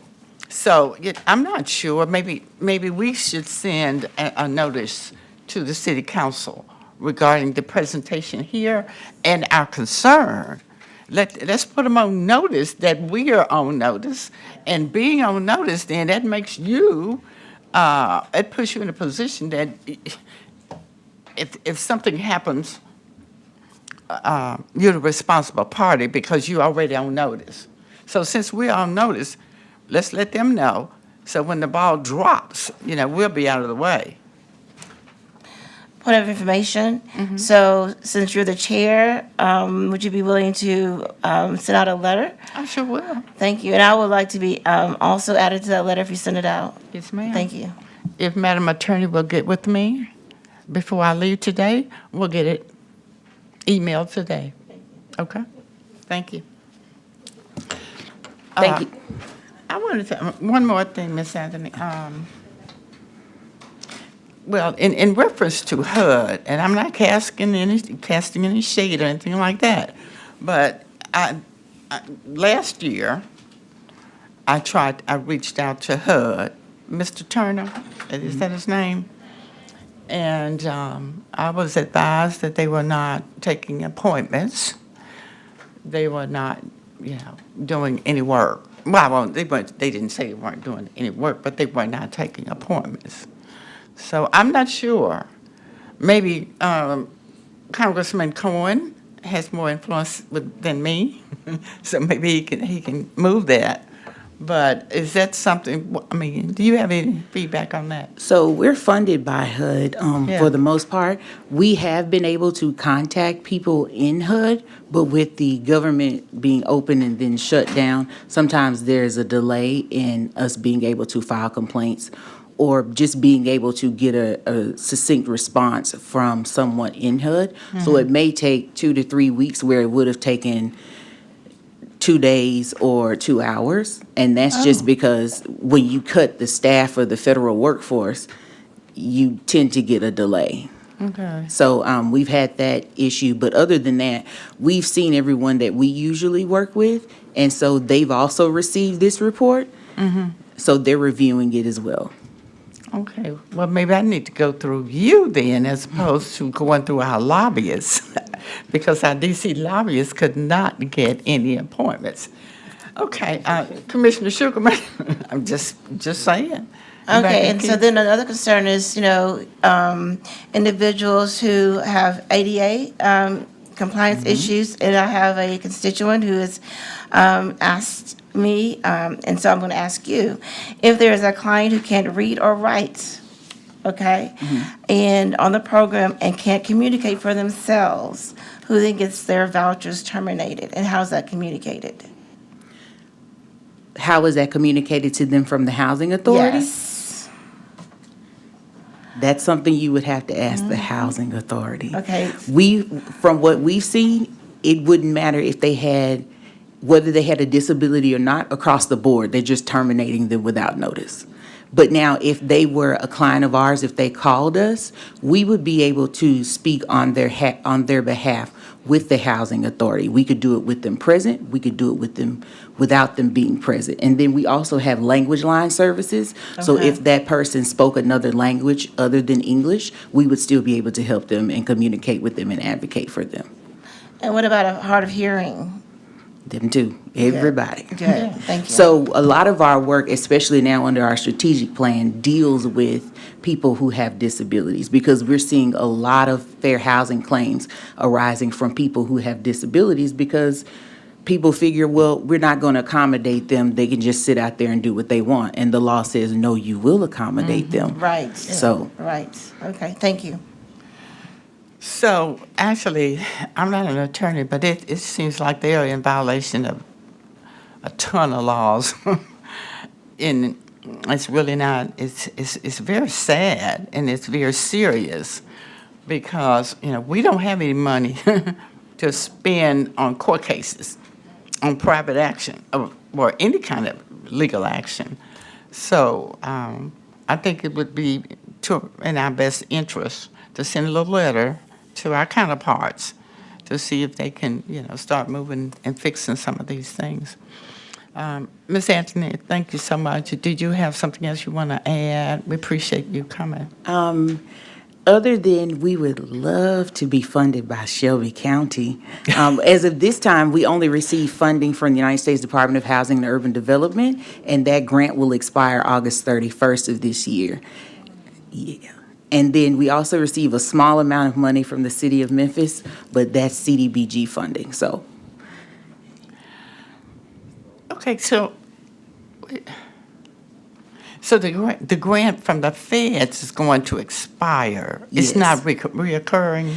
It is reoccurring, but you have to reapply for it. So we will be eligible for 3 grants, but those are the only federal grants that we'll be eligible for this year. And so we still have staff to pay, right? And we still have our testers. We pay our testers. They're not volunteer. And then we have interns, but all of our operations are basically hinged on federal dollars right now. And with the state of the federal government, we'll need all the help we can get. That's the truth. And it may be worth it, considering the kind of lawsuit that could hit us. Non-compliance with ADA laws and all the other. It just kind of puts us in a bad position. All right, well, Ms. Anthony, thank you so much. Thank And you. certainly we will do our best to fix this. All right, thank you for having me. All right, seeing no other members in the queue. Are we done with it? That concludes general government. It's not general government. Core City Neighborhoods and Housing. All right, I'll call to order Committee 15, Facilities, Real Property, and Capital Improvements. Can we read item 1, please? Yes, sir. Item 1 is a resolution to receive revenue and grant a transmission line easement 150-foot wide containing .69 acres, more or less, over, upon, and across a strip of Shelby County-owned land located in the 2nd Civil District of Shelby County, Tennessee, as shown on Sheet 12 of U.S. TVA drawing LV-3093, revision 14, to the United States of America for the amount of $13,000 for permanent easement for transmission line rights. Funds collected from grant of easement will be allocated to revenue account 10010-307-501-4601. This item does not require appropriation or expenditure of any county funds. Sponsored by Commissioner David C. Bradford Jr. and Commissioner Mick Wright. Thank you so much. This item has been moved by Commissioner Sugarman, seconded by Commissioner Caswell. Ms. Sykes-Wood, you have the floor. Thank you, Esther Sykes-Wood. This is an easement to the TVA for power lines, but we have the easement attachment in here if you'd like to see all of the terms there. But basically, it's this county property. It's kind of in the middle of a residential-ish area, and the county is not particularly using it for anything at this time. All right. Commissioners, you've heard from Ms. Sykes-Wood. Commissioner Brooks. Okay, so I'm reading this, Ms. Sykes-Wood, so just tell me in a sentence or two, what are we trying to do here? Tennessee Valley Authority would like to put transmission lines or obtain an easement on a county property. They have offered $13,000 for that easement. This looks to be an old railroad property that was deeded to the county, I think 1968. Okay, so this is not in a residential area. This is just what? Where is it located again? We have a map as Exhibit C, if you'd like to take a look. I know it's rather difficult. You can see it's off of Reed Hooker, and it's in a rural residential area. Okay, so this, I'm looking at this red line here, and it looks like this is a railroad track, so it doesn't go beyond, it's just the railroad track area, that's it? Yes, ma'am. And to be specific on the width, actually, I do believe it covers the entire property because it is just that slim piece, because it's that railroad property. So it's as the width of the entire property, but yes, that would be contained by the red area. The red area? Yes, ma'am. Okay. There are no houses there, right? On that property, no, ma'am. Okay, good deal. Thank you. All right. Seeing no other commissioners in the queue, let's take this to a vote.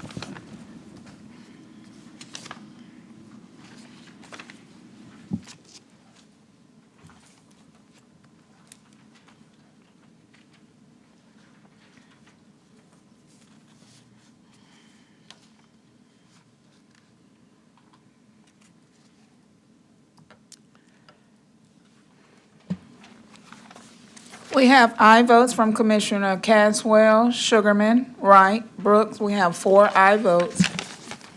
Thank you. This item will move down with a favorable recommendation for Monday, and that concludes Committee 15. Thank you. I'd like to open up Committee Number 17, Workforce Developments. Parliamentarian, please read number 1 and 2, the minutes. Yes, ma'am. Item 1 is a discussion item to last approximately 10 minutes. Greater Memphis Chamber with Sandra Howell presenting. This item was deferred in March 4th, 2026 committee meeting. Okay, and so I do have a speaker, Mr. Joe Kent. Please come to the podium and state your name and zip code. Chamber not sure. Wait just a second.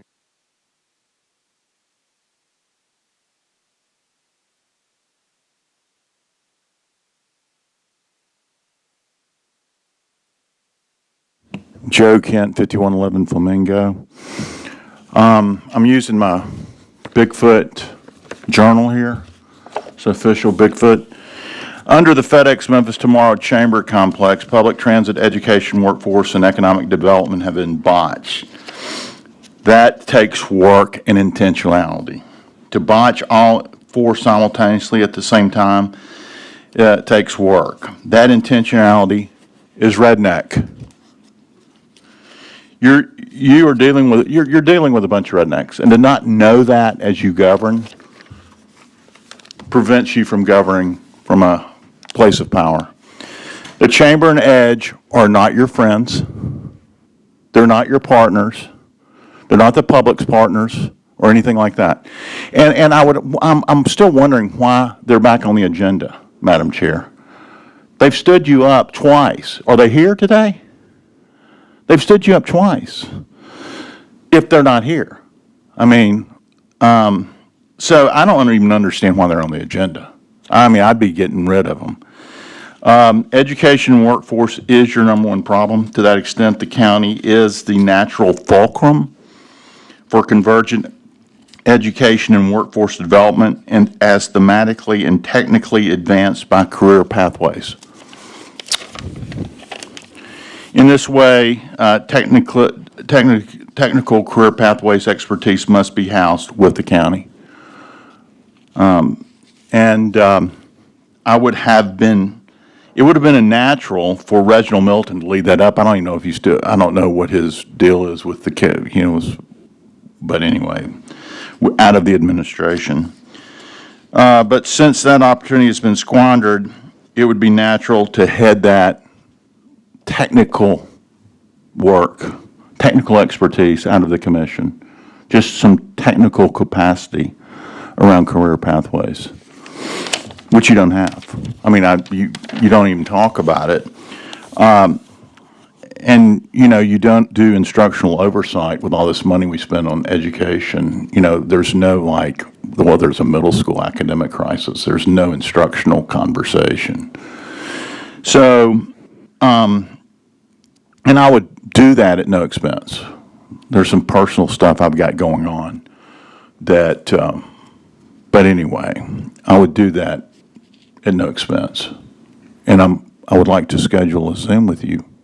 I really would like to work with you on this. I can help you out a lot. It's going to take a little bit of reading, not much, but it's going to take a little bit. As far as the MHA thing, you could give them, the feds are counting on you. State and federals are counting on you to do some level of oversight over these funds. Just because it's federal or state money doesn't mean that nobody watches what's going on locally. And of course, I appreciate you putting together that email. That's really powerful, I think, with that testimony that was given by this lady. A resolution of support of the report in some areas. You might not agree with all the report, but some resolution of support would be great. But anyway, thank you for the extra time, Madam Chair. Okay, and so now I would like to go on with comments, okay? First of all, before I go on, I want to address some of the things that Kent did. And again, I'm hearing you, okay, but I'm not going to insult you like you did me, okay? On February the 18th, March the 4th, and March the 25th, 3 times we have asked the chamber to appear. That is correct. Again, they, had excuses. Bobby White was supposed to come to, and speak on the 18th, and said Sandra Howell, Senior Vice President of Workforce Development, and I'm reading this in a record for a reason. Vice President of Workforce Development should give the presentation. She was supposed to come March 4th. Having said that, when we give money to whether it's a nonprofit or another organization, they're supposed to come before the commission and give a report. They have not. They have not even sent us reports. And I just want to say this for the record, because again, there are going to be actions coming forth.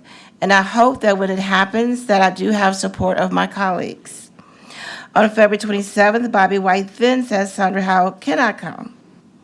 On March 4th, it was deferred to March 25th. And once again, the Greater Chamber did not respond whether they could come or not. And this has really become, to your point, insulting to not only me as the chair, but the body. Because we are individually, as or giving support in the form of grants. Not only we are, but also Mayor Lee Harris.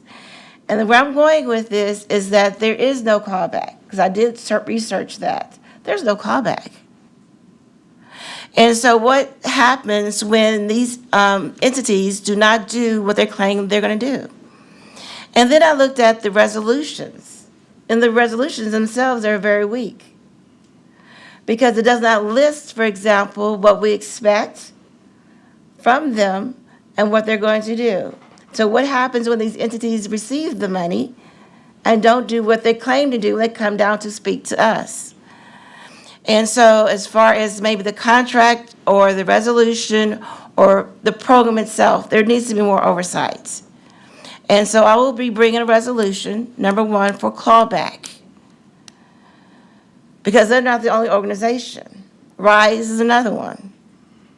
Okay, now they're on calendar to come before us. We shall see if they show up, because we've been asking them as well. The other thing, as far as the EDGE board, is being the fiducial agents. I am also researching that, and yes, I can read. And yes, I do write my own resolutions and ordinances. And I would like to work with you as far as the schools, because I guess you weren't here, but when the superintendent was here, I want to say this on record again, is that we talked about, number one, there's a dual enrollment program for college. If students want to go to college, they can get college credits. And I asked the superintendent when he came before the commission, can we do the same thing as far as trade schools, so that they can also get credit for a particular certification? And I have been working with superintendents, not only Memphis Shelby County Schools. I've had conversations with Collierville as well as Millington. So even though things have not come, sometimes things take time. And I am working diligently. So if anybody would like to meet with me, that's fine. If anybody would like to be involved in some of the meetings, that's fine as well. But having said that, again, I'm asking my colleagues to look for those resolutions to come. And as you all know, as attorneys have not been here today, it's very difficult, because they're telling me, I don't know about the other, my colleagues, my resolution ordinances, when I write them, have to go before Janika White, our attorney Janika White, then they go back to the attorney, county attorney. So again, there's duplication. And I urge the listening public, there's a referendum. The Shelby County Commission needs their own independent attorney. So we don't have to beg these attorneys to come down. And that's what's going on. The city council already has an independent attorney. We do not. It's a charter change. There's two ways to change a charter. The first way is through the state. The other way is through a referendum. And it will be on the referendum. And so I'm urging voters, number one, to vote, okay? And also, we passed a resolution so that all referendums should be written on the 4th grade level. So if you're listening, and if those things aren't done, come back and talk to us. But again, those are things that we have done as a body. So again, he is not showing up. He will not be asked back. But third strike, you're out. Thank you. And this concludes our committee. Oh, okay. Okay. Thank you, Madam Chair. And then just to Brother Kent, I just say yesterday I was in a meeting with the president over at TCAT about some of them transitional opportunities working with the school district, which they are around some of this. I met last week with the superintendent of our Memphis City Schools, Mr. Richmond, and he laid out to me as well his plan of working with middle school kids all the way up on that track of trades and being intentional about that this coming year as part of their plan. So I'm excited to see that the TCAT is doing some things with the district, and the district is being intentional about that. We talked about how some of our feeder pattern schools will be intentional about, if you go to Egypt Elementary, Egypt Middle, Raleigh Egypt High, how is that focus on healthcare, what have you, is working together. And so we are working with what that plans look like with the district. But as well as with TCAT, one of the things I didn't know, I wanted to find out from them, that they are working at Mark Luttrell Center with some of our inmates that's out there. So when they get out, they have access to CDL license, HVAC, and other things to be able to put them on track. I know that one of the things we discussed that's about to happen in July with the new Pell Grant, the short course Pell Grants that allow them to go for 7 weeks to 14 weeks instead of 16 months. In some cases, they can get their licenses quicker in HVAC and those things. And so letting people know that may have a felony or things like that, that they can take these different courses and is now through a Pell Grant can be paid for them to get it. So at first you had to go through the long course. So we just got to get that information out to the community that resource is available. In July it hits, so they can take advantage of those Pell Grants and things with TCAT and some of our other schools. Thank you, Mr. Chair. Thank you. Anybody else in the queue? No? That concludes this committee. Thank you. All right, we're going to call in committee number 16, Milton Community Enhancement Grants. And since we only have a few people here, Madam Parliamentarian, I'm going to check the audience to see who here, and then we'll read all the rest of them into the queue. Real quick, do we have, let me put the glasses back on. Christopher Pugh, Senator here? Do we have, and if any commissioner want to pull anything off, please let me know too. So Crosstown Radio Partnership, are you here? Do we have, okay, let's make this easy. I see it's just a few people in here. So Mr., who you with? National Tourism and Heritage Association. You know what number you are? Number 21. Okay. Number 2, okay. 21. That was, okay, I don't know. Hold on. 21, 2. And who y'all with? Line item 7, Tennessee First Responders Foundation. You number 7? Yes, sir. Okay. All right, Sister John. Blue City Community Reinvestment Corporation. What number? 28. 28. And I know Pastor, what's your number? 18. Okay. 18. And YMCA of Memphis and South, line 7. number 7. Okay. No, you're not no. RV8. And ma'am, who you with? Just number 15, the Orpheum Theater Group. Orpheum Theater. Okay. And anyone else here? That's it. All right. So you got it? So, Chair Oh. Caswell, do you prefer that I start with the ones where people are here or read all the others all into the the other record ones, first? number 13, take that off as well. Okay. You got, I mean, yeah, because you want to add to it, right? Yeah. So, number 13, and then you took number 2 too, right? Yes, sir. Okay. Anything else? Hold on, I think, I did have one.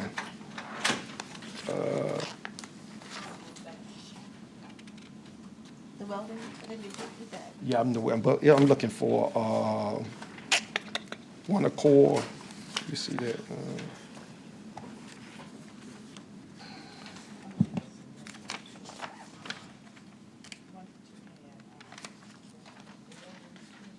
Yeah. Want to add to that? So what number was the welding school? 29. And one Accord, do anyone see that one? That's 24. 24, okay.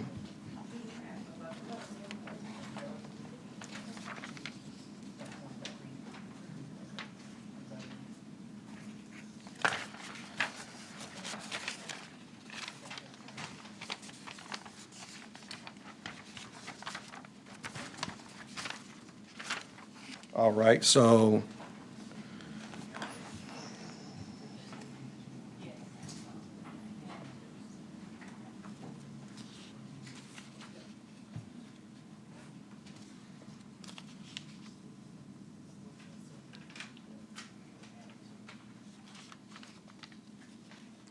we're going to read off all the ones that's not here first, and then we're going to call you up by the numbers that you are, okay?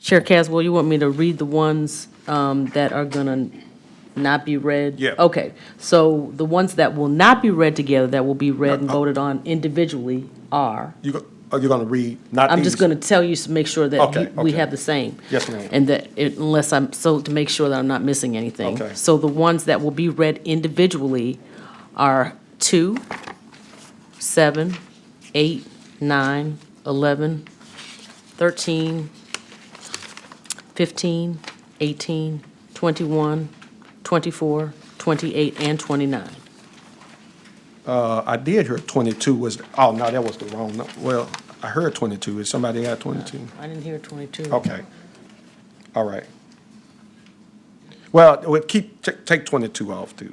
Yeah.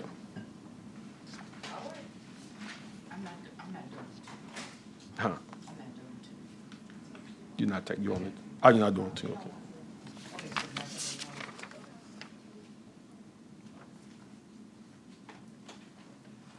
Okay.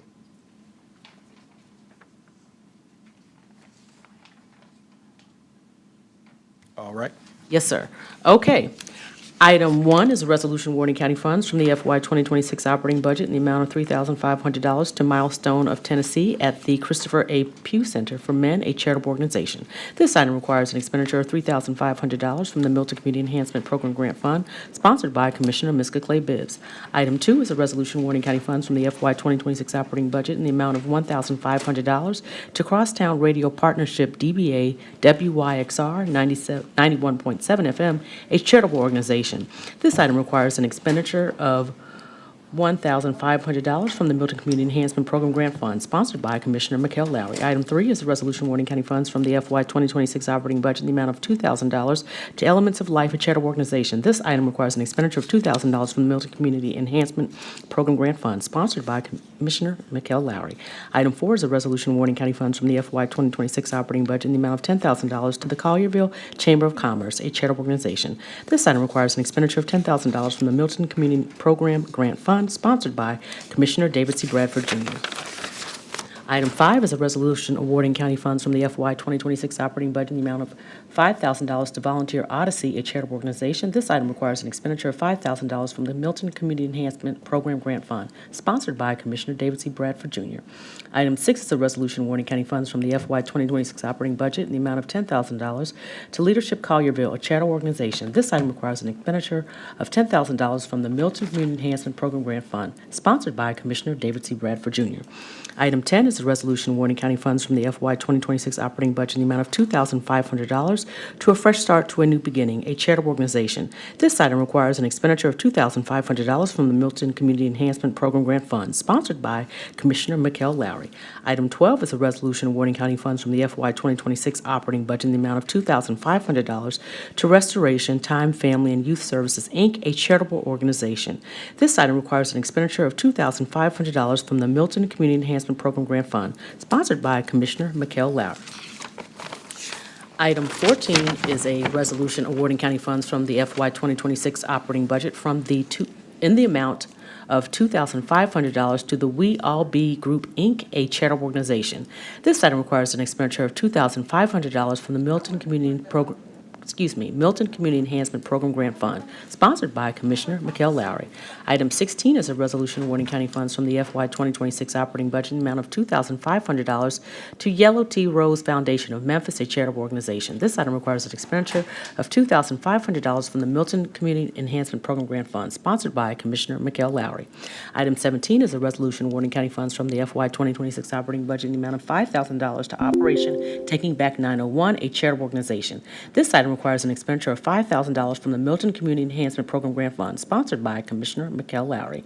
Item 19 is a resolution awarding county funds from the FY 2026 operating budget in the amount of $12,500 to Alzheimer's and Dementia Services of Memphis, Inc., a charitable organization. This item requires an expenditure of $12,500 from the Milton Community Enhancement Program Grant Fund, sponsored by Commissioner Miska Clay Bibbs and Commissioner Mikhail Lowry. Item 20 is a resolution awarding county funds from the FY 2026 operating budget in the amount of $7,500 to Bevo Boys Fitness Academy, a charitable organization. This item requires an expenditure of $7,500 from the Milton Community Enhancement Program Grant Fund, sponsored by Commissioner Miska Clay Bibbs. Item 23 is a resolution awarding county funds from the FY 2026 operating budget in the amount of $2,500 to Music Export Memphis, a charitable organization. This item requires an expenditure of $2,500 from the Milton Community Enhancement Program Grant Fund, sponsored by Commissioner Mikhail Lowry. Item 25 is a resolution awarding county funds from the FY 2026 operating budget in the amount of $7,500 to Gloria Jean Transitional Housing, a charitable organization. This item requires an expenditure of $7,500 from the Milton Community Enhancement Program Grant Fund, sponsored by Commissioner Miska Clay Bibbs. Item 26 is a resolution awarding county funds from the FY 2026 operating budget in the amount of $65,000 to SPW Community Strategies, Inc., a charitable organization. This item requires an expenditure of $65,000 from the Milton Community Enhancement Program Grant Fund, sponsored by Commissioner Henry E. Brooks. Item 27 is a resolution awarding county funds from the FY 2026 operating budget in the amount of $2,500 to Know Thy Worth, a charitable organization. This item requires an expenditure of $2,500 from the Milton Community Enhancement Program Grant Fund, sponsored by Commissioner Henry E. Brooks.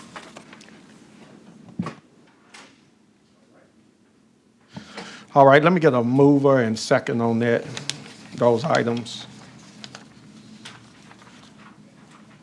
All right, those items are moved by Chairwoman Avant and Commissioner Clay Bibbs.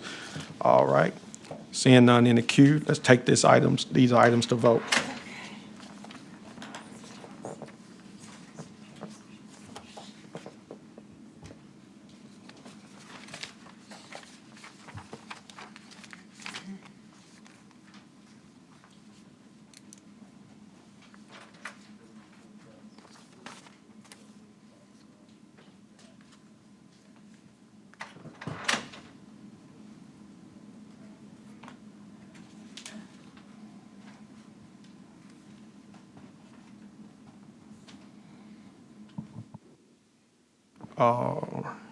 Is it vote came up? My screen ain't working again, so aye on that. I didn't vote on the aye. It did, but it jumped off. Hold on. Give me that.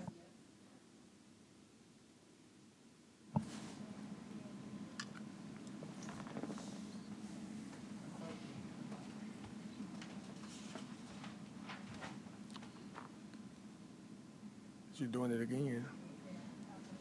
Okay. No, I think they fixed it.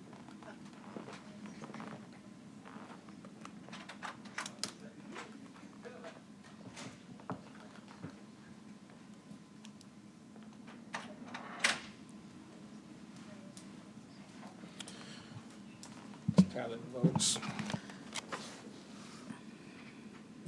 We have aye votes from Commissioner Clay Bibbs, Caswell, Sugarman, Brooks, Chairwoman Avant. We have 5 aye votes. Those items go down with a favorable recommendation. All right, I guess the first item be number 7. Yes, sir.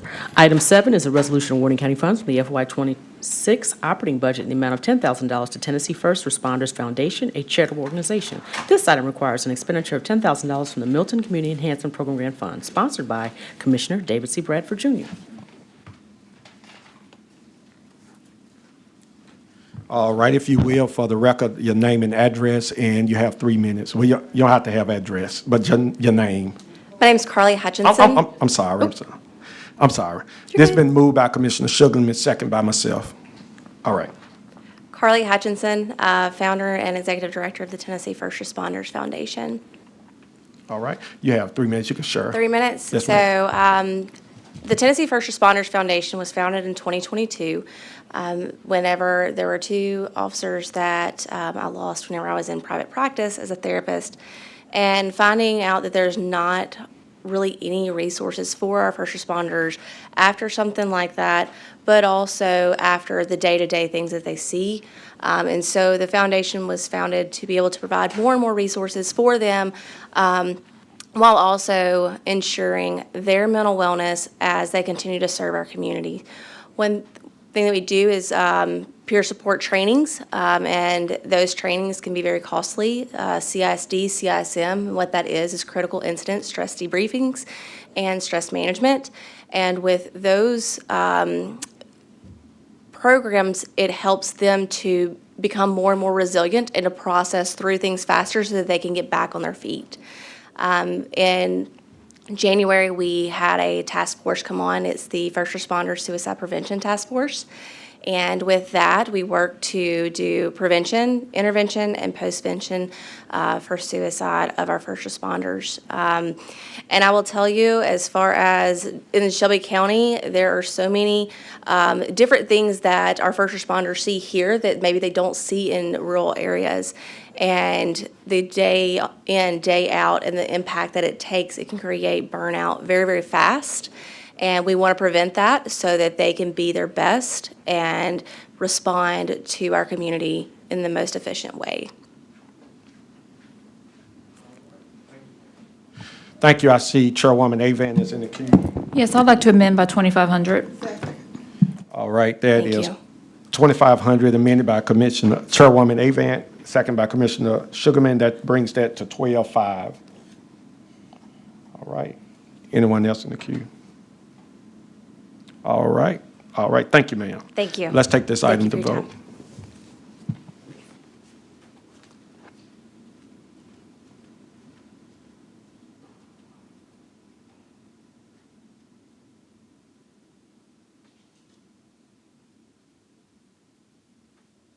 Tally the votes.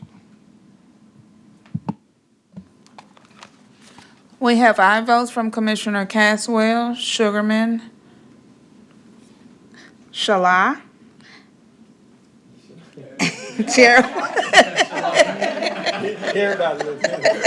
Chairwoman Avon, we have 4 aye votes. That item goes down with a favorable recommendation. Right? Item 8 is a resolution awarding county funds from the FY 2026 operating budget in the amount of $7,500 to YMCA of Memphis and the Mid-South, a charitable organization. This item requires an expenditure of $7,500 from the Milton Community Enhancement Program Grant Fund, sponsored by Commissioner David C. Bradford, Jr. All right, sir, if you, hold on, let me make sure we get this properly moved. This is moved by Commissioner Sugarman, second by Commissioner Avant. Your name for the record. Ronald Frazier. All right, 3 minutes, sir. Thank you so much. Good afternoon, Commissioners. I just want to speak about this initiative. It's called the YMCA's Teen Night, and it is hosted by YMCA locations and community partner sites across Memphis and the Mid-South. The program provides positive, structured environment where youth ages 11 through 18 can engage in age-appropriate activities, educational enrichment, physical wellness, and recreational activities. Teen Night creates a safe and supportive space for positive youth development during out-of-school time, promoting both physical and social well-being. And the 3 S's that we honor is teens, preteens, and teens are safe, secured, and supported. And we're very excited about this opportunity to receive funding. It will enable us to be able to scale the program and provide it in both Cordova, which we did 2 pop-up teen nights in Cordova in 2025.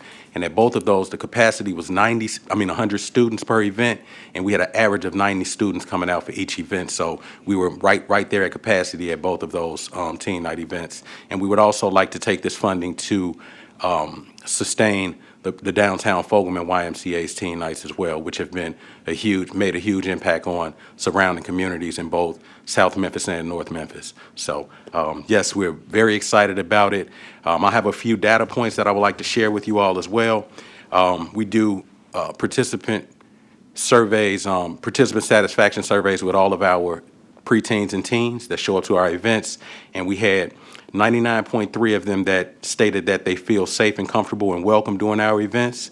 97 of them were able to connect with peers. 91.8% of them said that they were aiming to attend at least 166 out of 180 school days, and 84.3 said that they had a goal to enroll in post-high school credentialing programs such as college, trade school, and military.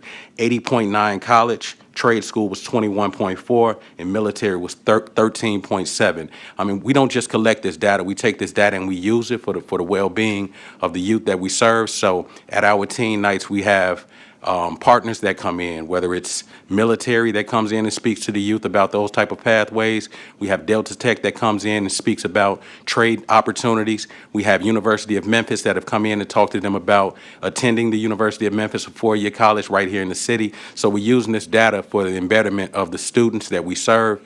And though those data points we can all agree are very significant and important, we understand it, but at the YMCA, especially Teen Night, that the core product is not the data nor strategic plans, it's the people. So we just want to make sure that we cherish and welcome and celebrate each and every one of all of the souls, the young souls that come through our doors throughout Memphis and the Mid-South. Thank you all. All right, thank you. So let me ask you a quick question. I know they've been doing teen night in Raleigh.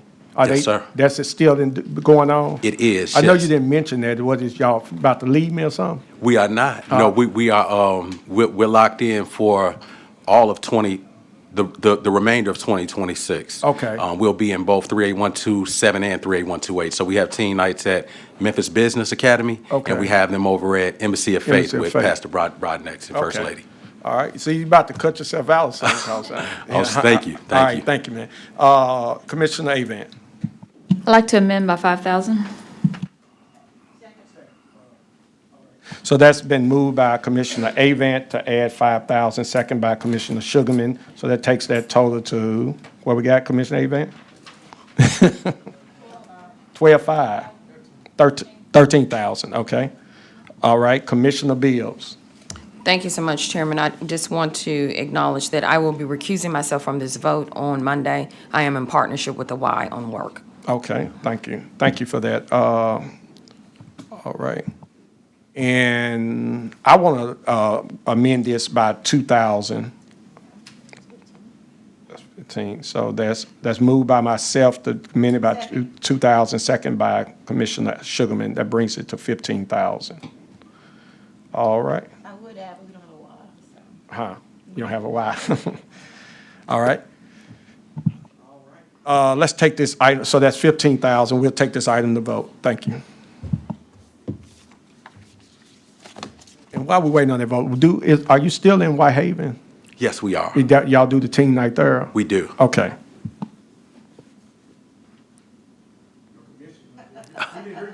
Hey, Commissioner, I'm sorry. I didn't mention all. I just mentioned the ones that were on that we were looking to scale. But yes, the Whitehaven YMCA is actually the first teen night was offered first there at the Whitehaven. So it's the original. Sure will. All right. All right, let's tally the votes.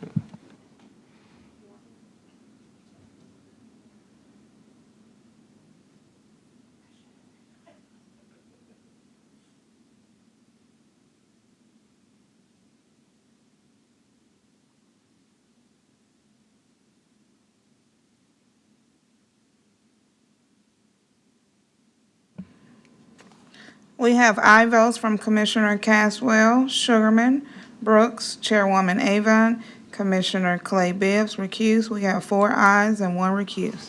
All right, that item goes down with a favorable recommendation. Item number 9. Thank you all. Item 9 is a resolution awarding county funds from the FY 2026 operating budget in the amount of $2,500 to Code Crew, a charitable organization. This item requires an expenditure of $2,500 from the Milton Community Enhancement Program Grant Fund, sponsored by Commissioner David C. Bradford, Jr. All right, I'm going to my screen. This item is moved by Commissioner Sugarman, second by Commissioner Bibbs.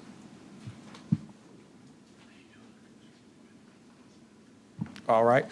I'm sorry, Commissioner Brooks, go ahead. I'd like to add 1,500. All right, so that is moved by Commissioner Brooks to add 1,500, second by Commissioner Sugarman. That brings that total to 4,000. And Commissioner Avant, I'd like to amend by 2,500. second. So that brings that 2,500 by Commissioner Chairwoman Avant, and second by myself. That brings that to 6,500. All right, Commissioner Bibbs.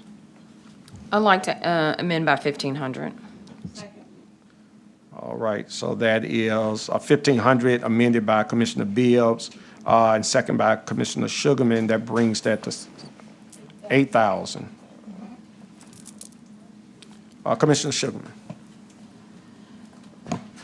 Okay, I'd like to amend by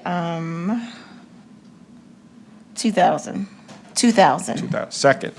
That's 2,000 by Commissioner Sugarman, second by myself. That brings that total to 10,000. All right. Let's take that item to the vote. For a minute total of 10,000.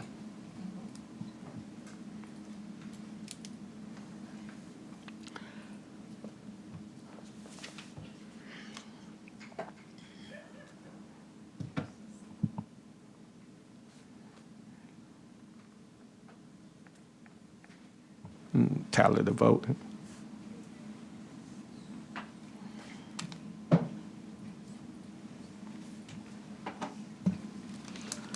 We have aye votes from Commissioner Clay Bibbs, Caswell, Sugarman, Brooks, Chairwoman Avant. We have 5 aye votes. All right, that item goes down with a favorable recommendation. Item number 11. Item 11 is a resolution awarding county funds from the FY 2026 operating budget in the amount of $5,000 to Contemporary Arts Memphis, CAM, a charitable organization. This item requires an expenditure of $5,000 from the Milton Community Enhancement Program Grant Fund, sponsored by Commissioner Mikkel Lowry. All right, this item is moved by Commissioner Sugarman, second by Chairwoman Avant. See Commissioner Bibbs in the queue. Thank you, Mr. Chair. I'd like to amend this item by 5,000. All right, this item was amended by 5,000 by Commissioner Bibbs, second by Commissioner Sugarman for 5,000. That brings that to 10,000. Chairwoman Avant. I'd like to amend by 5,000. All right, that 5,000 is amended by Chairwoman Avant, second by Commissioner Sugarman. That brings us to a total of 15,000. Seeing no others in the queue for amended amount of 15,000, let's take this item to a vote.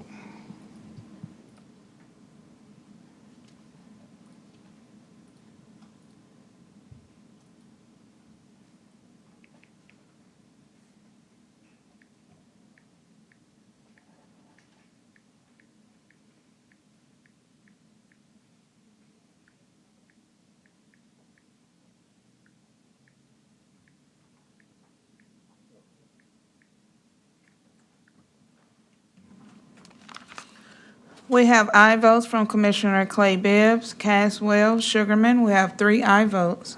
The item will go down with a favorable recommendation. Item number 13. Item 13 is a resolution awarding county funds from the FY 2026 operating budget in the amount of $12,500 to the Valentine Evergreen Community Association, VECA, a charitable organization. This item requires an expenditure of $12,500 from the Milton Community Enhancement Program Grant Fund, sponsored by Commissioner Henry E. Brooks and Commissioner Mikkel Lowry. All right, we have a move by Commissioner Sugarman, second by Chairwoman Avant. Commissioner Bibbs. Thank you, sir. I'd like to amend this by $1,000. All right, this item was amended by $1,000 from Commissioner Bibbs, second by Commissioner Sugarman. That brings that total to 13,500. All right, seeing no others in the queue.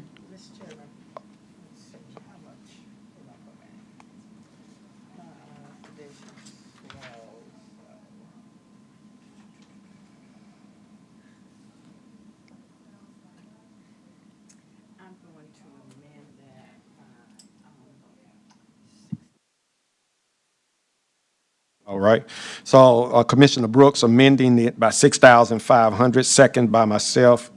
That brings that total to 19,000.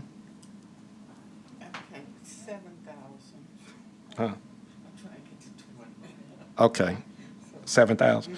Okay, so it'll be amended by 7,000, and second by myself, by Commissioner Henry Brooks. That would bring that total to 20,000. All right, seeing no others in the queue, let's take this item to vote. Amended, 20,000.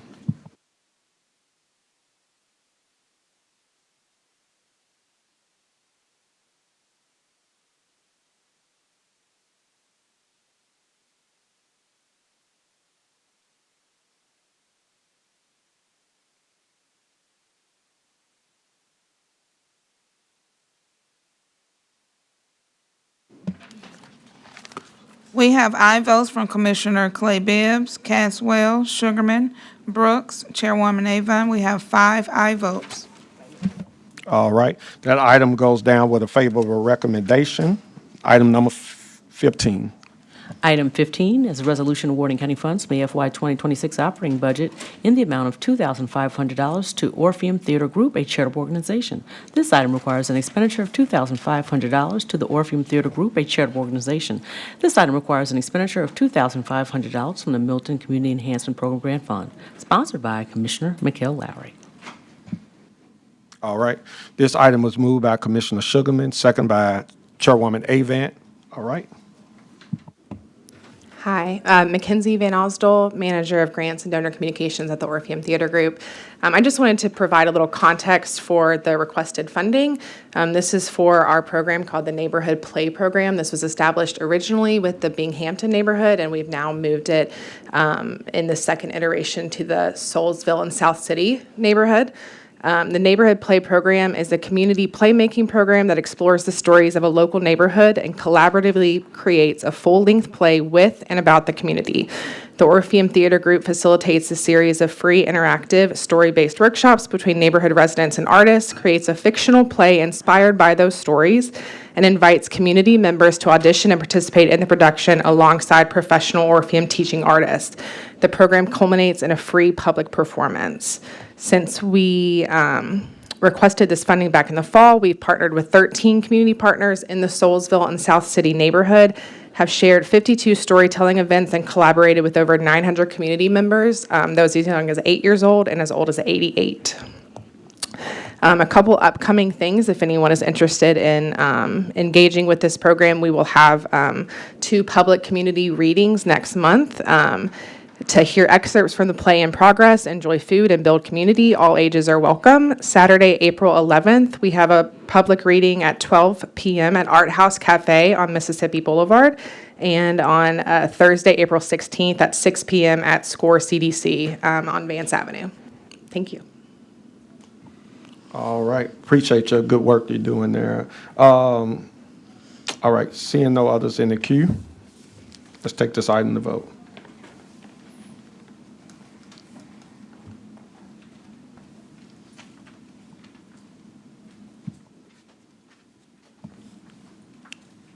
All right, let's tally their vote.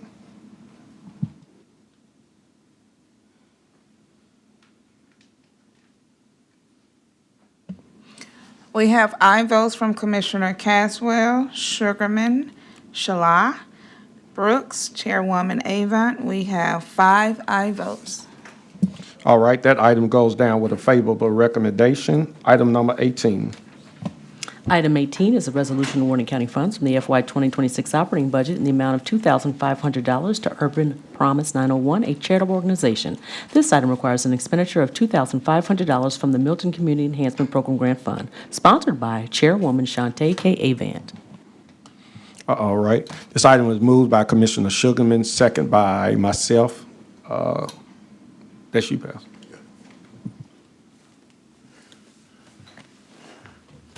Thank you for allowing me to be here. I wasn't sure with TCAP getting ready to come up if I would be able to be here or not, but I'm grateful, and that's why I think I sent all of you, including our new commissioner, congratulations, an email this morning from me personally. What started as a aftermath of a student shooting and a funeral of a student in our city has grown into students from Bartlett High School, Southwind High School, Kirby High, Hutchinson, Westwood High School, Tresvant, BTW, Overton High School, Whitehaven, Manassas, Christian Brothers, Beacon College Prep, Central High, East, Kirby, Germantown, Houston High, and we have a number of students who have joined the ranks of Urban Promise 901 due to the fact that we are different from any other nonprofit in the city. Our goal is to, as my grandmother said, the idle mind is the devil's workshop. We found out that on and off programs, just having an activity for youth would not work. What children needed was to be able to see beyond where they were. If you've never met an engineer, you'll never desire to be one. If you've never met a doctor, you'll never desire to be one. If you've never met a plumber, that won't even be on your record book. So what we've done is we built an infrastructure for students to job shadow and meet people in a variety of fields that they can imagine. We build our curriculum based around connections with various schools and parent referrals from what was the very small group of children during COVID to over 100 students throughout Shelby, from 15 different zip codes that we work with to ensure that none of our children has to face life after high school without an opportunity to know what's my next step.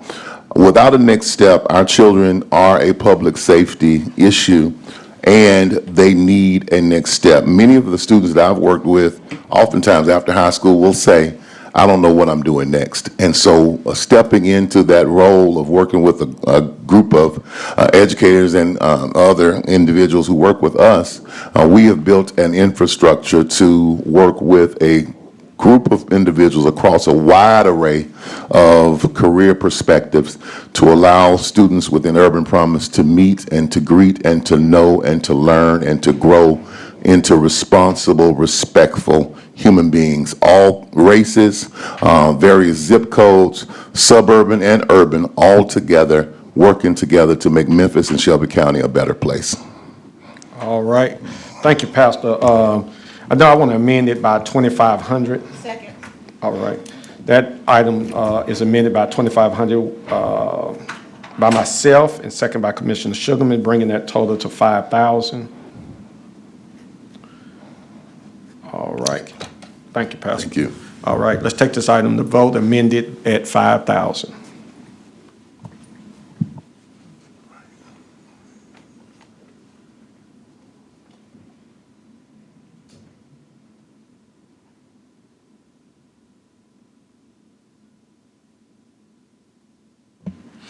We have aye votes from Commissioner Caswell, Sugarman, Avant, Commissioner Brooks. We have 4 aye votes. That item go down with a favorable recommendation. Item number 21. Item 21 is a resolution awarding county funds from the FY 2026 operating budget in the amount of $5,000 to National Tourism and Heritage Association, a charitable organization. This item requires an expenditure of $5,000 from the Milton Community Enhancement Program Grant Fund, sponsored by Commissioner Charlie Caswell, Jr.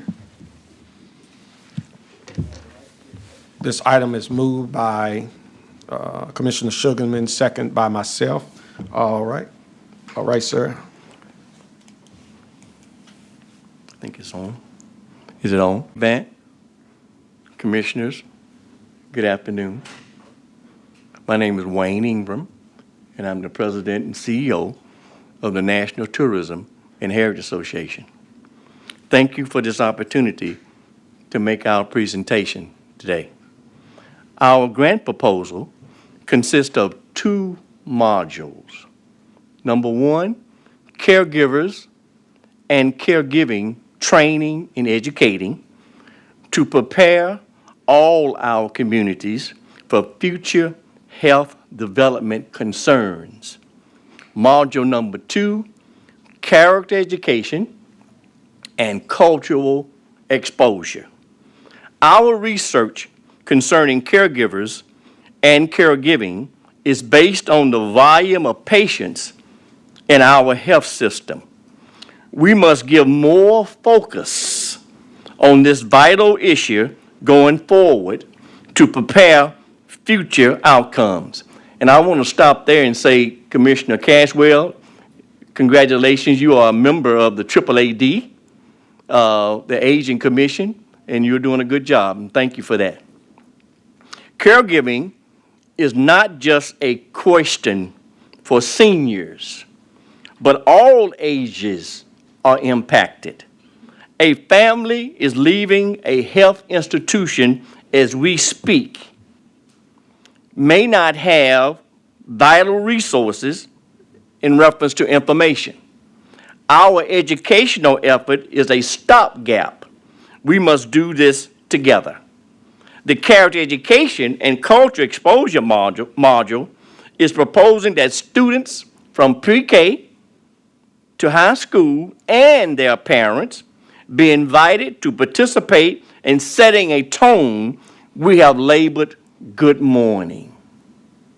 We are asking each commissioner to consider having both of these modules we call one shoe fit all concerns in their districts. These 2 modules are available for Whitehaven, Orange Mound, Downtown, Frazier, Millerton, Midtown, Hickory Hill.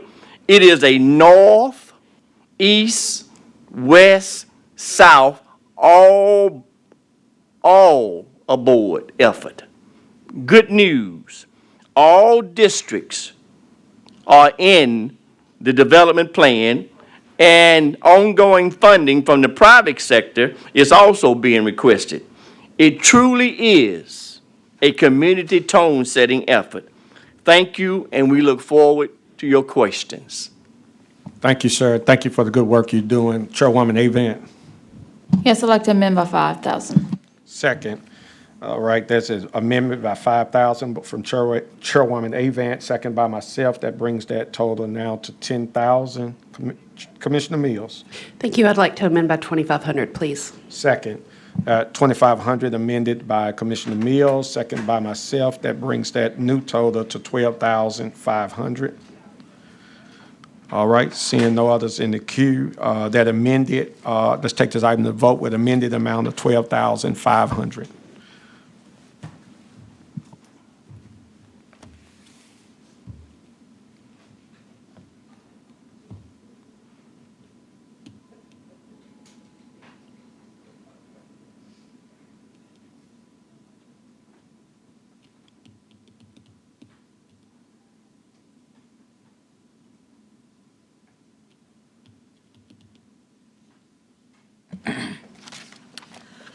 We have aye votes from Commissioner Sugarman, Mills, Chairwoman Avant. We have 3 aye votes. All right. Thank you, Commissioners, and have a good evening. And myself. Correction.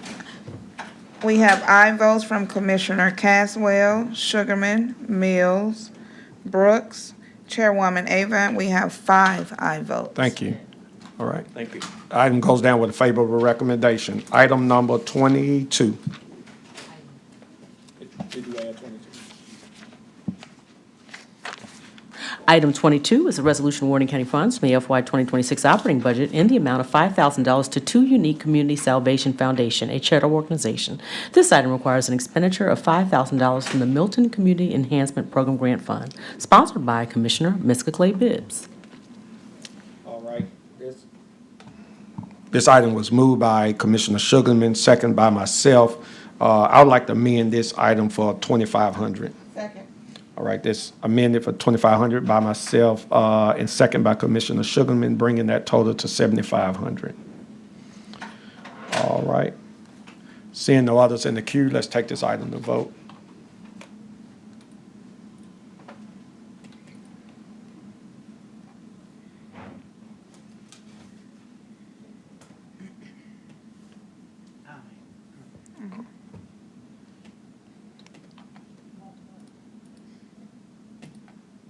We have aye votes from Commissioner Caswell, Sugarman, Brooks. We have 3 aye votes. All right, that item goes down with a favorable recommendation. Item number 24. 4. Item 24 is a resolution awarding county funds from the FY 2026 operating budget in the amount of $30,000 to One Accord International, a charitable organization. This item requires an expenditure of $30,000 from the Milton Community Enhancement Program Grant Fund, sponsored by Commissioner Charlie Caswell Jr. All right, this item was moved, hold on, my screen. I need a second on it. Is your screen on there? Moved by myself and second by Commissioner Sugarman. This item, we'd like to amend it by 25,000. I need a second on it. I'm amending this item by 25,000. So that takes it from 30,000 to 50,000, 55,000, all right? So that was moved, 25,000, moved by myself, second by Commissioner Sugarman, bringing that total to 55,000. Let's take this item to vote.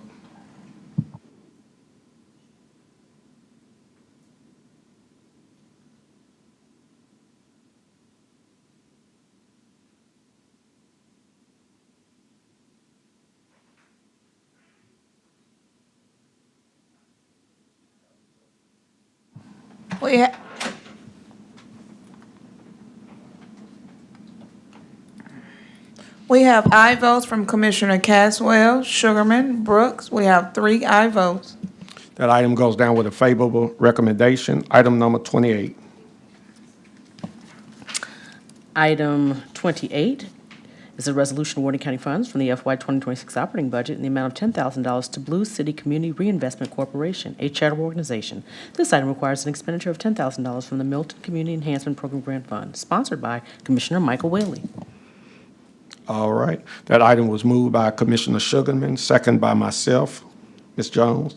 Thank you. Rashida Jones, founder of Blue City Community Reinvestment Corporation.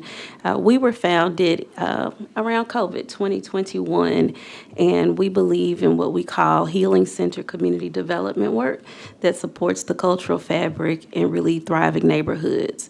The Healing Center community development framework really centers strengthening people in place. And so some of our work has been around housing specifically. Most recently, we became a certified housing development organization by the City of Memphis. So our designated area includes a portion of Glenview, in which we have a project active. It includes Whitehaven, in which that will be our first Choto project that we're working on. It also includes the NACO project sites for the land bank partnership with the county. And some of that work also includes our training and curriculum, which is called Good Tenants Make Great Homeowners. So what we find is in our capacity building, as we talk about housing stock and housing supply, we also have to ready residents to be able to access that housing supply. So our Good Tenants Make Great Homeowners talks about what it really takes to be financially prepared to manage homeownership. What does it mean to be responsible in your tenancy for your property, maintaining the grass, knowing your rights and responsibilities. And so that curriculum we've been doing for about 3 years. In addition, we have our certified HUD-approved counselors on site. We are actively working on our HUD agency certification. What we also find is that COVID, a lot of our housing counselors left. And so much of that is now held with a few people being certified, but this is also an opportunity for young people to learn how to become approved housing counseling agencies, and so we introduced that. We also have worked with Memphis Urban League to introduce our Young Moguls of Real Estate training, where we talk about real estate as a career opportunity, but also as a generational wealth tool. And so we were able to work with them with their program, take families and students to properties, and those kids would raise their hand. And I say, well, where don't you want to live in Memphis? And they would name neighborhoods. And then we would take them on tours to see new homes. We would take them into communities, and I said, well, who would live here? And they'd all shoot their hands up in neighborhoods that they had identified that they didn't want to live in. We also teach them the 50-30-20 rule in terms of budgeting. And so when we talk about things like what it takes to get your hair done, right, being able to put that money away, and we talk to them about needs, wants, and savings. So many of our programs I personally design and build curriculum to meet people where they are. Additionally, we have done our Realtors Gap Fund, and we've helped more than 16 families in the last 18 months achieve home ownership. Some of our work also includes emergency gap funds. So a lot of times we'll have programs that require a lot of red tape for families who need things like roof repair, lead abatement. I had one family who simply needed to widen the doors because she had become disabled. But in her footprint, because it had other environmental concerns, she was unable to access that repair fund. So we were able to step in and help her get the ADA compliance needs, because ultimately she could not afford all of the environmental concerns. And so we've been able to deploy quickly resources for families who need emergency repairs associated with disasters. We've done things like remove trees off of roofs from our last round of storms, where we were able to do that very quickly. So we've closed the gap for many families' ability to access emergency repairs that affect habitability. The way we would use these funds is typically it would go into our general operation. As a CHOTO, the HUD compliance piece requires us to staff up. So we have some key people that have to be in place for us to get our first project off the ground, which we're working with the city now on that Zero Rains Road near Archer. All right. Thank you, Ms. Jones, for all the great work you did and doing in our community. I just need you to move over to Raleigh and do some projects over there. I'm gonna make room for you. I want to amend this by 2,500. Second. All right, this is amended by 2,500 by myself, second by Commissioner Sugarman, bringing this to 12,500.